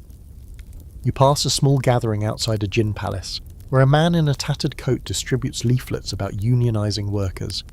People lean in close, reading by candlelight, their faces etched with weariness and hope. This is dangerous work. Failure could mean imprisonment, or worse, but many still gather. You notice the children in the crowd, their curiosity piqued despite the dangers. Some are learning the language of rebellion before they even reach adolescence, absorbing arguments about fairness and justice that seem abstract yet feel immediately relevant. Adults discuss the moral and practical necessity of standing together against factory owners who exploit labour and city officials who ignore the slum. You feel a tension in the air, a mixture of anticipation, fear, and determination. The very act of speaking becomes a form of resistance, and in these whispered conversations, the seeds of organised labour begin to grow. Historically, Manchester was a hotbed of early labour activism during the Victorian era. Figures like Friedrich Engels documented the terrible working conditions, and workers themselves organised strikes and petitions, often facing violent repression. The Peterloo Massacre is still fresh in the collective memory, a brutal reminder of the risks inherent in challenging authority. Yet despite this, voices rise, pamphlets circulate, and meetings occur in secret spheres, taverns, basements, and even private homes. The city hums not just with the machinery of industry, but with the quiet machinery of dissent. Fringe stories flourish alongside these movements. Some claim that secret societies of workers met in the dead of night to plot not just fair wages, but revolutions carrying hidden codes in leaflets and songs. Others speak of shadowy figures distributing alcohol and food to those who attend meetings, keeping spirits high and bodies sustained. While historians debate the veracity of these tales, they serve an important purpose in just inspiring courage and maintaining hope in communities otherwise overwhelmed by despair. As you move through the alleys, you overhear conversations about strikes, factory abuses, and child labour. People argue about strategy, when to act, whom to trust, and how to avoid the constables. A woman speaks passionately about the need to protect children from the mills, citing injuries she has witnessed firsthand. A man counters, insisting that survival requires the work, even if it comes at the cost of health or youth. The tension between necessity and morality is palpable, a recurring theme in slum life. Every decision carries consequences, and every whispered plan is weighted with both risk and hope. Despite the dangers, gatherings like these energize the community. People begin to see that collective action, however small, can shift the balance of power, or at least provide a sense of control in an otherwise uncontrollable environment. Children listen closely, absorbing strategies and rhetoric that may guide them as adults. You notice the sense of solidarity, a fleeting but potent feeling that the slum is not powerless, that survival may also require speaking out and organising. Here's a historical debate. Some scholars argue that early activism in Manchester was primarily symbolic, offering psychological relief more than tangible results. Others insist these movements laid the foundation for labour, rights, trade unions, and worker protections that eventually transformed industrial Britain. Both perspectives hold truth. In the moment, the effect is visible. Tired, hungry bodies are animated, eyes bright with the promise that collective voices might bend the system, even slightly in their favour. You continue past the crowd, absorbing the scene, the whispered slogans, the palpable urgency. The streets remain treacherous, mud, puddles, rats, and uneven cobbles, but tonight there is energy, almost like electricity in the damp air. The city still demands endurance, vigilance, and cunning, but here, for a brief moment, it also offers possibility. The slums are not just sites of suffering, they are spaces where voices, ideas, and dreams begin to resist the machinery of exploitation, fragile yet stubborn. By the time you reach your tenement, the night is deep, quiet settling over streets still alive with small movements. The echoes of activism, of whispered plans and quiet courage, linger in your mind. Survival here has always been about more than food, water, and warmth. It's about endurance, ingenuity, and sometimes defiance.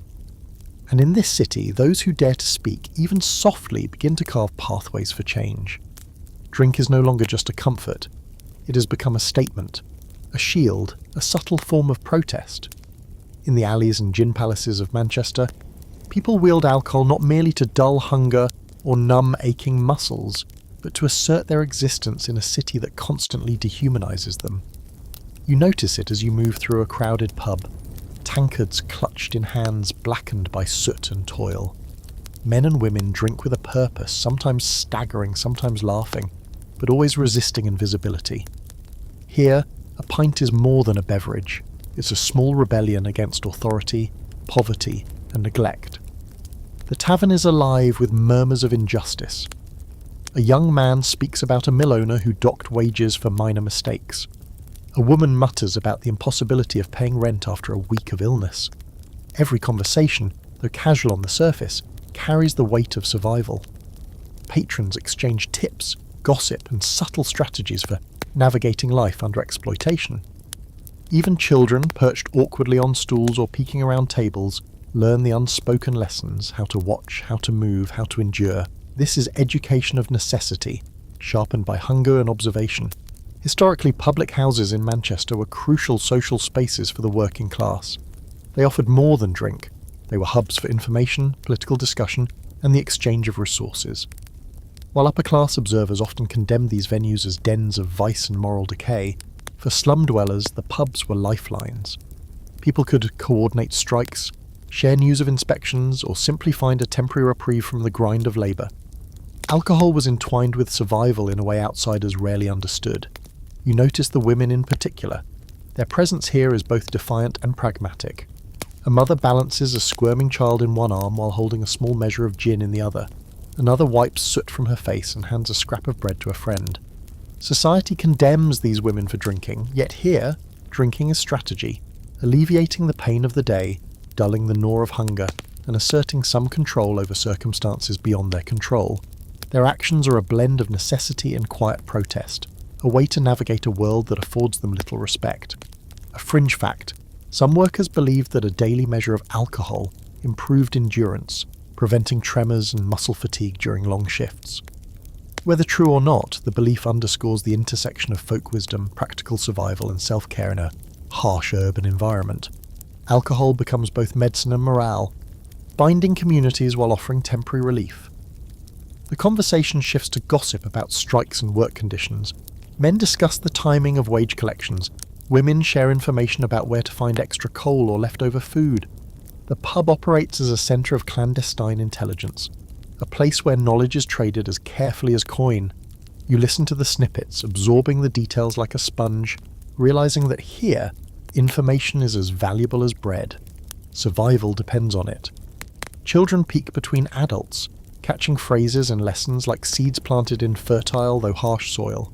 They learn the tactics of observation, negotiation, and subtle resistance. The slum educates relentlessly. Its curriculum is danger, scarcity, and vigilance. Learning here is visceral, immediate, and life-preserving. Every word heard, every detail noted may matter tomorrow. The bell above the door jingles sporadically as new patrons enter, some seeking warmth, others fleeing a threat on the street, some just needing an extra measure of courage before heading back into the cold. Conversations rise and fall, punctuated by laughter, sighs, and the occasional angry shout. The air smells of hops, smoke, and desperation, blending into an atmosphere both suffocating and strangely energizing. Historians debate the role of alcohol in these communities. Some insist it perpetuated cycles of poverty, addiction, and moral degradation. Others argue that under the extreme pressures of slum life, drinking functioned as a coping mechanism, a form of psychological and social resilience. Likely it was both, a lifeline for some, a hazard for others. What is clear is that the streets, alleys and pubs of Manchester pulsed with life fueled as much by drink as by labour. As you leave the tavern, night drapes over the streets, wet cobblestones gleaming under dim gaslight. Children scurry along the edges, rats dart beneath doors, and the hum of the city persists in a low, insistent roar. Hunger gnaws, damp chills, and the ever-present risk of illness looms, yet the memory of warmth, shared knowledge, and fleeting defiance lingers. Survival in Manchester is never passive. It is active, adaptive, and sometimes defiant, a delicate dance against relentless adversity. Death is a constant companion in the slums, creeping quietly through alleys, lodging rooms, and factories. You see it in the children coughing in the corner, in the mother clutching her feverish baby, in the man returning from a shift with blackened lungs and aching bones. In Manchester, dying young is normal, almost expected. The city swallows bodies silently, quietly, with few mourners and even fewer memorials. You pass a doorway where a child has collapsed, fever high, and the neighbours whisper about cholera, typhoid, or a mill fever that has claimed another soul. Life in the slum is measured not in years but in breaths survived. The canal nearby glimmers under the dim street lamps, but its waters are black and still, carrying refuse and the occasional body downstream. The smell of decay clings to the air, mingling with the ever-present damp and smoke. You turn a corner and see a small gathering outside a tenement, neighbours huddled together, faces pale, murmuring in hushed tones. A child has died overnight. The coffin is hastily made or borrowed from a municipal supply, and a priest offers a short prayer before the body is carried away. Funerals here are pragmatic, not ceremonial. Grief is tempered by the survival. There is no time for prolonged mourning. Historical fact: Victorian Manchester suffered high mortality rates, especially among the working class. Cholera outbreaks were common, claiming thousands in periods of weeks. Typhoid, tuberculosis, and smallpox were ever-present threats. Life expectancy in the poorest districts could be barely 20 years. Disease, malnutrition, and industrial accidents all compounded the city's toll. Survival was fragile, death sudden, and funerals often perfunctory. You pass families moving quietly through the streets. Some adults carry scraps of coal or bread, aware that even in grief, survival cannot pause. Children linger nearby, watching solemnly, learning early the rhythms of death in a place that seldom spares anyone. You notice an older woman who has buried several of her grandchildren already. Her expression is calm but distant. She understands the limits of mourning. Her time and energy must be devoted to the living. This pragmatic endurance is a hallmark of life in the slum.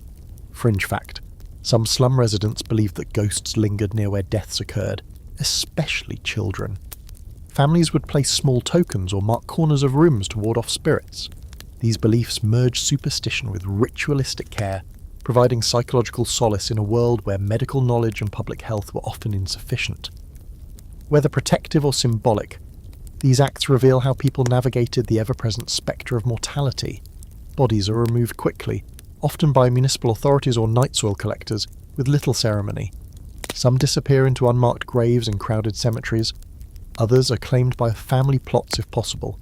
Occasionally the wealthy contribute to pauper burials in mass graves, a grim testament to social inequality. The contrast between the living and the dead is stark in Manchester. The prosperous look away while the poor navigate disease and decay daily. You see a mother kneeling beside her child's bed, holding her tiny lifeless body. She strokes the hair, whispers promises she cannot keep, and then sets the child aside to prepare supper for her remaining children. Survival demands pragmatism over prolonged grief. The streets and tenements are indifferent. They do not pause for mourning. Life continues relentlessly, demanding every ounce of attention and strength. Scholars debate how exposure to death shaped slum communities psychologically. Some argue it fostered resilience, practical coping, and early maturity. Others insist constant exposure to illness and mortality traumatized generations, creating a populace hardened, fearful, or desensitized. Both are evident. Children grow up acutely aware of fragility, learning to protect themselves and others, yet often numb to grief. Survival becomes a skill more than an abstract concept. Even as night falls and the streets darken, the memory of death lingers in every corner. Damp, cold, and odour-heavy alleys carry echoes of bodies removed. Families mourning quietly. Children witnessing trauma too young to fully comprehend. Yet life presses on. Coal is collected, water fetched, meals prepared, laundry hung. Survival demands action regardless of sorrow.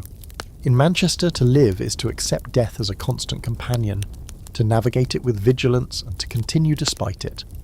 Life in the slums is cyclical, a relentless rotation from cradle to coffin, and tonight you witness it up close. You follow one family, tracking their small, fragile routines against the backdrop of Manchester's grime-choked streets.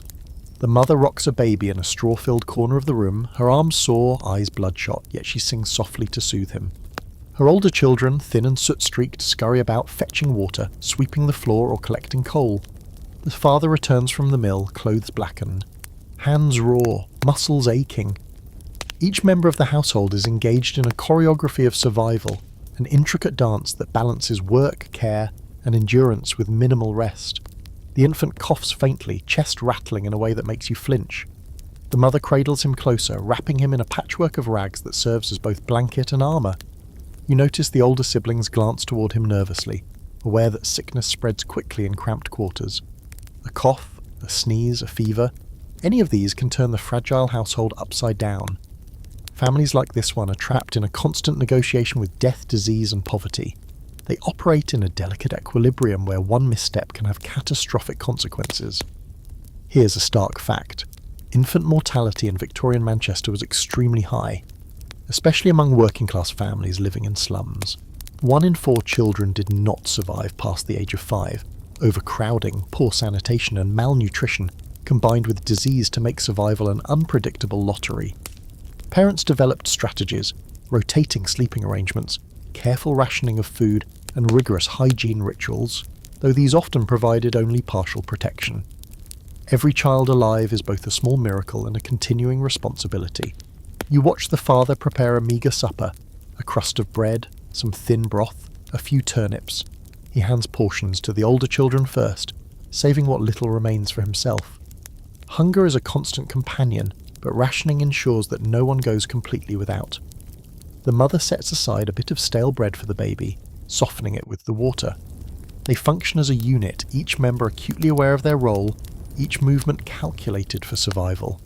Even the smallest actions carry immense weight. Fringe observation: some families in Manchester believed in sympathetic care, a blend of practical attention and ritual to keep children healthy. For example, placing a small charm above a bed or whispering protective phrases while feeding a child were considered essential, though their efficacy is questionable. Nevertheless, these practices highlight the mix of superstition and necessity that permeated life in the slums. The children play in brief moments of respite, improvising toys from scraps and imagining worlds far beyond the tenement walls. A rag becomes a doll. A scrap of cardboard transforms into a cart.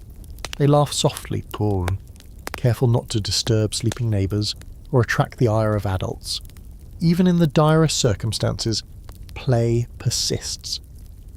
It is a form of resistance, a declaration that life is more than work and disease, even if only for fleeting minutes. You notice the father checking the stove, ensuring it still holds embers for warmth through the night. He glances at his children, counting, observing, calculating risk. Survival here is constant vigilance. One cough can escalate, one puddle can cause illness, one stray ember can start a fire that consumes everything. Families live perpetually on the edge, balancing immediate needs against long-term hazards. Historians argue about how poverty shapes family dynamics. Some contend that these extreme conditions fostered extraordinary resilience, teaching children early responsibility and resourcefulness. Others claim it imposed psychological burdens, accelerated maturation, and fostered despair. Observing this household, both are evident. Children are simultaneously alert, clever, and burdened by the knowledge of mortality and scarcity. The night deepens. The mother gently lays the baby beside her. The older children snuggling close in shifts on the same straw mattress, bodies intertwined for warmth. The father sits nearby, exhausted, keeping watch. Outside, the city hums. A distant factory, a barking dog, the shuffle of unseen feet. Disease, hunger, and danger remain ever present, yet the family survives another night. They move through the day-to-day struggle as if on autopilot, cradle to coffin, one fragile breath after another. In Manchester's slums, generations often live, toil, and die in the same rooms. Their lives layered like the soot on the walls. This household is one among many, navigating survival, resilience, and loss in a world that offers little but relentless challenge. And as you leave them, the image of the baby sleeping beside siblings and parents lingers, a quiet testament to endurance in a city that tests life at every turn. The reformers arrive, though their presence is more symbolic than immediately transformative. You notice them first as curious figures walking the streets with notebooks, pens, and occasionally pamphlets, their clothing neat and clean, their eyes wide with a mixture of fascination and horror. They observe the slums, sketching tenements, counting the number of children on the streets, and questioning residents about wages, hours, and living conditions. Some are motivated by genuine empathy, others by social ambition or religious conviction. Their goal is to bring attention to the plight of Manchester's poor, but the distance between intention and impact is vast. Inside a dim alleyway, a reformer interviews a mother clutching a child, taking notes furiously. She answers cautiously, aware that speaking freely could invite judgment or retaliation from landlords or neighbours. The reformer nods, scribbling details about damp walls, overcrowded rooms and inadequate meals, convinced that exposing these conditions will prompt action. Yet as they leave, you notice that nothing in the alley has changed. The children still play barefoot in puddles, rats scuttle between doorways, and the stench of sewage still hangs heavy in the air. Observation alone does not improve life. Historical fact: during the 1840s and 1850s, numerous reformers, including Edwin Chadwick and social investigators inspired by Engels, documented the squalor of industrial cities. Their reports, often graphic and shocking, highlighted overcrowding, poor sanitation and exploitation, sparking debates in Parliament and among philanthropic societies. Some interventions followed, including the Public Health Act of 1848, but enforcement was inconsistent, and many slums remained unchanged for decades. Awareness rarely translated into immediate relief. Fringe stories spread about the reformers. Some locals claim they exaggerate conditions for dramatic effect, while others whisper that they secretly profit from sensational reports, publishing grim illustrations that sell papers or donations. These tales blur the line between truth and narrative, reflecting both skepticism and survival strategy. After all, exaggerating misery can serve those on the margins, helping to attract aid or attention, even if it risks misrepresentation. As you walk past a tenement, you see a reformer measuring windows and doorways, noting their dimensions, muttering about ventilation and habitable space. A child watches, curiosity mixing with suspicion. You remember reading that in some cases, reformers would attempt small improvements, introducing better ventilation, separating water sources from waste, or campaigning for public washhouses, but their efforts were piecemeal and often met with resistance from landlords unwilling to invest in maintenance or safety. For the residents, life remains the same: damp floors, crowded beds, and the constant hum of industry beyond the walls. Women, who endure both domestic and industrial labour, approach these reformers with caution. Some are willing to share their experiences, hoping for change. Others are wary of promises that never materialise. Their knowledge is practical and hard-earned, derived from years of navigating sickness, hunger, and childcare in an environment designed to break them. They measure reformers carefully, deciding which questions are safe, which information to disclose, and when to withhold details. Survival is not just physical, it is strategic. Children are curious but sceptical. A boy peers over the shoulder of a reformer, tracing the lines of a notebook with soot-streaked fingers. He asks questions quietly, testing whether the visitor truly understands or will leave as so many others have, leaving the streets unchanged. The reformer's presence becomes part of the urban landscape and a temporary observation that illuminates conditions but rarely transforms them. Still, the act of witnessing, documenting and reporting plants the seeds of future legislation and public awareness. Scholars debate the effectiveness of these early reform efforts. Some argue that reformers created essential awareness that gradually led to improvements in sanitation, housing regulations and labour laws.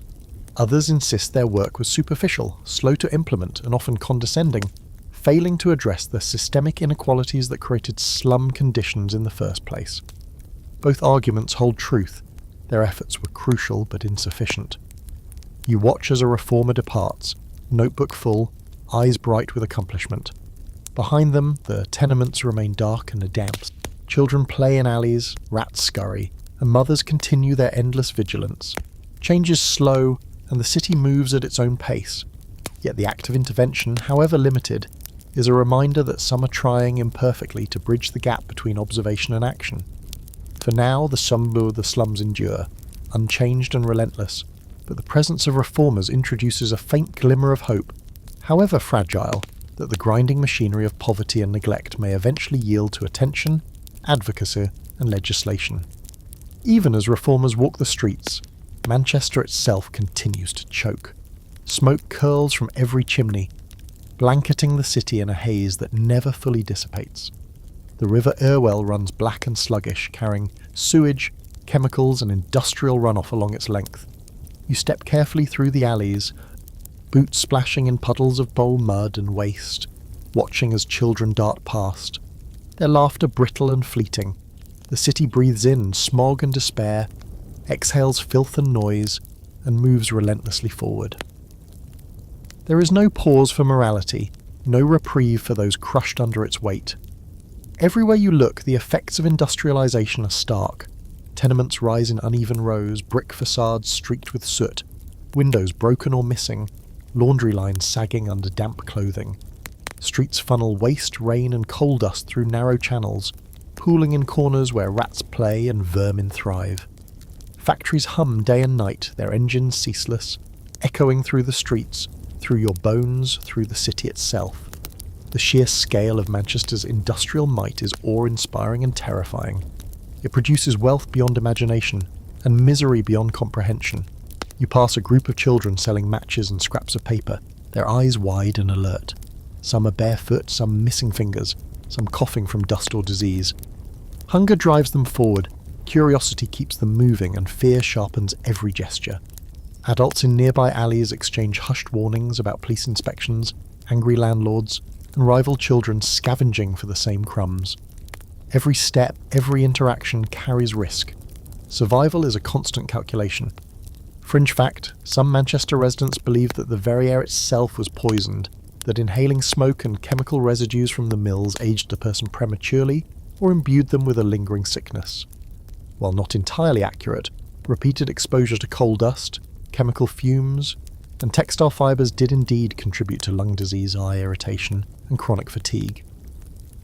Superstition and observation intertwined, creating practical knowledge filtered through fear and folklore. The debate among scholars continues. Was industrial Manchester inevitable, or was it a failure of planning, oversight, and empathy? Some argue that rapid industrialisation and urbanisation were necessary for economic growth and global influence.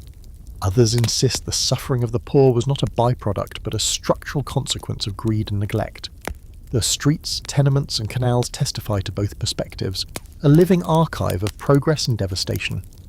You notice a woman pushing a cart of wet laundry down a narrow alley, children clinging to her skirts. The weight of the water drags the cart low, and the mother's arms strain under the burden. Every gesture of care, every effort to provide is a negotiation with physical limits, with illness, with exhaustion. And yet she persists. You glimpse determination etched into the lines of her face, a quiet defiance in the face of relentless adversity. In the distance, factory whistles pierce the air, signalling shifts, breaks, and the ever-present rhythm of labour. Men and women, young and old, emerge from tenements and alleys, moving toward work or scavenging for sustenance. Life in Manchester is a relentless treadmill, powered by exhaustion and necessity. Even when you pause to breathe, the city's pulse presses against you, reminding you that survival is both fragile and imperative. Despite the grime, the danger, and the omnipresent damp, there is resilience. Neighbourhood networks, informal trade, and fleeting moments of humour or kindness keep life moving. Children still play, women still care for families, men still negotiate wages and work, and even reformers, imperfect as they are, attempt to alter the trajectory of despair. The city's breath is harsh, but it carries stories of courage, endurance, and subtle resistance threaded through the filth and smoke. As night approaches, the canals reflect dim lamplight, alleys darken, and the streets grow quieter, yet the city continues to hum with life. Rats dart in shadowed corners, children all laugh softly, and the faint smell of bread and coal lingers in the air. Manchester may be suffocating, relentless and dangerous, but it is alive, stubbornly, fiercely, and the people who inhabit it adapt in ways that defy the harshness surrounding them. They endure, they survive. And in this city that cannot breathe, their persistence becomes an act of quiet defiance. The night deepens and the streets of Manchester seem to fold in on themselves, dark, narrow, and suffused with damp. You move quietly past tenements, their windows darkened, some flickering with the weak glow of candlelight or a dying fire. Families huddle together, sharing heat, rations, and whispered stories, each breath heavy with soot, smoke, and the residue of another relentless day. Outside, puddles reflect gaslight like warped mirrors, showing brief glimpses of children racing across the cobblestones, their laughter fragile yet defiant. The city is alive, breathing, dangerous and unyielding. You notice a woman crouched near the alley wall, tending to a child whose cough is sharp and ragged. She wraps him in a patchwork blanket, murmuring softly, trying to soothe a fever that she cannot cure. Nearby, an older boy fetches coal for a fire that will not last long, moving carefully through mud and debris. Rats scurry between their legs, unafraid, accustomed to human presence. The line between survival and danger is razor thin. One misstep, a slip in the mud, a misjudged step, a coughing fit, could shift balance toward tragedy. Historical fact, Victorian Manchester had one of the highest infant and child mortality rates in Britain, exacerbated by poor sanitation, industrial pollution, and overcrowding. Families often lost multiple children, and the constant proximity to illness hardened the living. Parents adapted, developing strategies to ration care, monitor symptom, and distribute scarce resources in ways that sometimes preserved life but never comfort. Resilience became a matter of routine, of embedded knowledge, of endless vigilance. You pass a group of children playing near a canal. Their games are improvised, built from scraps of wood, rags, and imagination. For moments, they forget hunger, disease, and danger. Their laughter echoes softly against the brick walls, a rare reprieve in a city defined by labour and hardship. Adults watch from doorways, keeping a careful eye while preparing meagre meals or tending to injuries. These fleeting moments of joy are fragile, yet they endure, revealing the human capacity to seek pleasure even in adversity. Fringe fact: some slum dwellers believed in protective charms, little objects placed above beds or windows to ward off disease and misfortune. While their efficacy is unproven, the practice demonstrates how superstition and practicality coexisted in daily life, offering psychological comfort in a world governed by unpredictability and death. The rituals themselves became a form of survival, allowing residents to feel some control over uncontrollable circumstances. You continue along the narrow streets, passing tenements stacked high, their brick facades streaked with soot and grime. Laundry lines crisscross above, heavy with damp clothes that never dry, a visual testament to relentless hardship. Women carry children, men drag scraps of coal, and the ever-present rat population thrives in gutters, alcoves, and corners. Every step is deliberate, measured against threats of collapse, injury, or infection. Even walking becomes a careful negotiation with the environment. Scholars debate the long-term effects of slum life on children and families. Some argue it fostered resourcefulness, endurance, and social cohesion, teaching skills essential for survival. Others insist it perpetuated trauma, stunted physical and emotional development, and entrenched cycles of poverty. Observing the streets, the children, the families, both arguments resonate. Life here is simultaneously instructive and destructive, shaping every resident in ways visible and unseen. A woman distributes a thin portion of broth to her children, whispering encouragement, instructing them to eat slowly. Nearby, a young boy steals a crust of bread, sharing it with a friend, a small act of resistance and solidarity. The streets, the canals, the tenements, they are theatres of necessity, survival, and subtle defiance. Hunger, filth, and danger define the rhythm, yet the human spirit persists. You pause at the top of a stairwell leading to a tenement, looking down the alley. Smoke curls from chimneys, flickering gaslights illuminate wet bricks, and faint laughter mingles with distant coughs. The city is relentless, demanding endurance, cunning, and vigilance. And yet, within this oppressive reality, glimpses of resilience, quiet rebellion, and shared humanity emerge, weaving a fragile network that allows survival. Tomorrow will bring more labour, more hunger, more disease, more risk. But tonight, in the slums of Victorian Manchester, people breathe, care, and endure, reminding you that even in the harshest circumstances, life persists.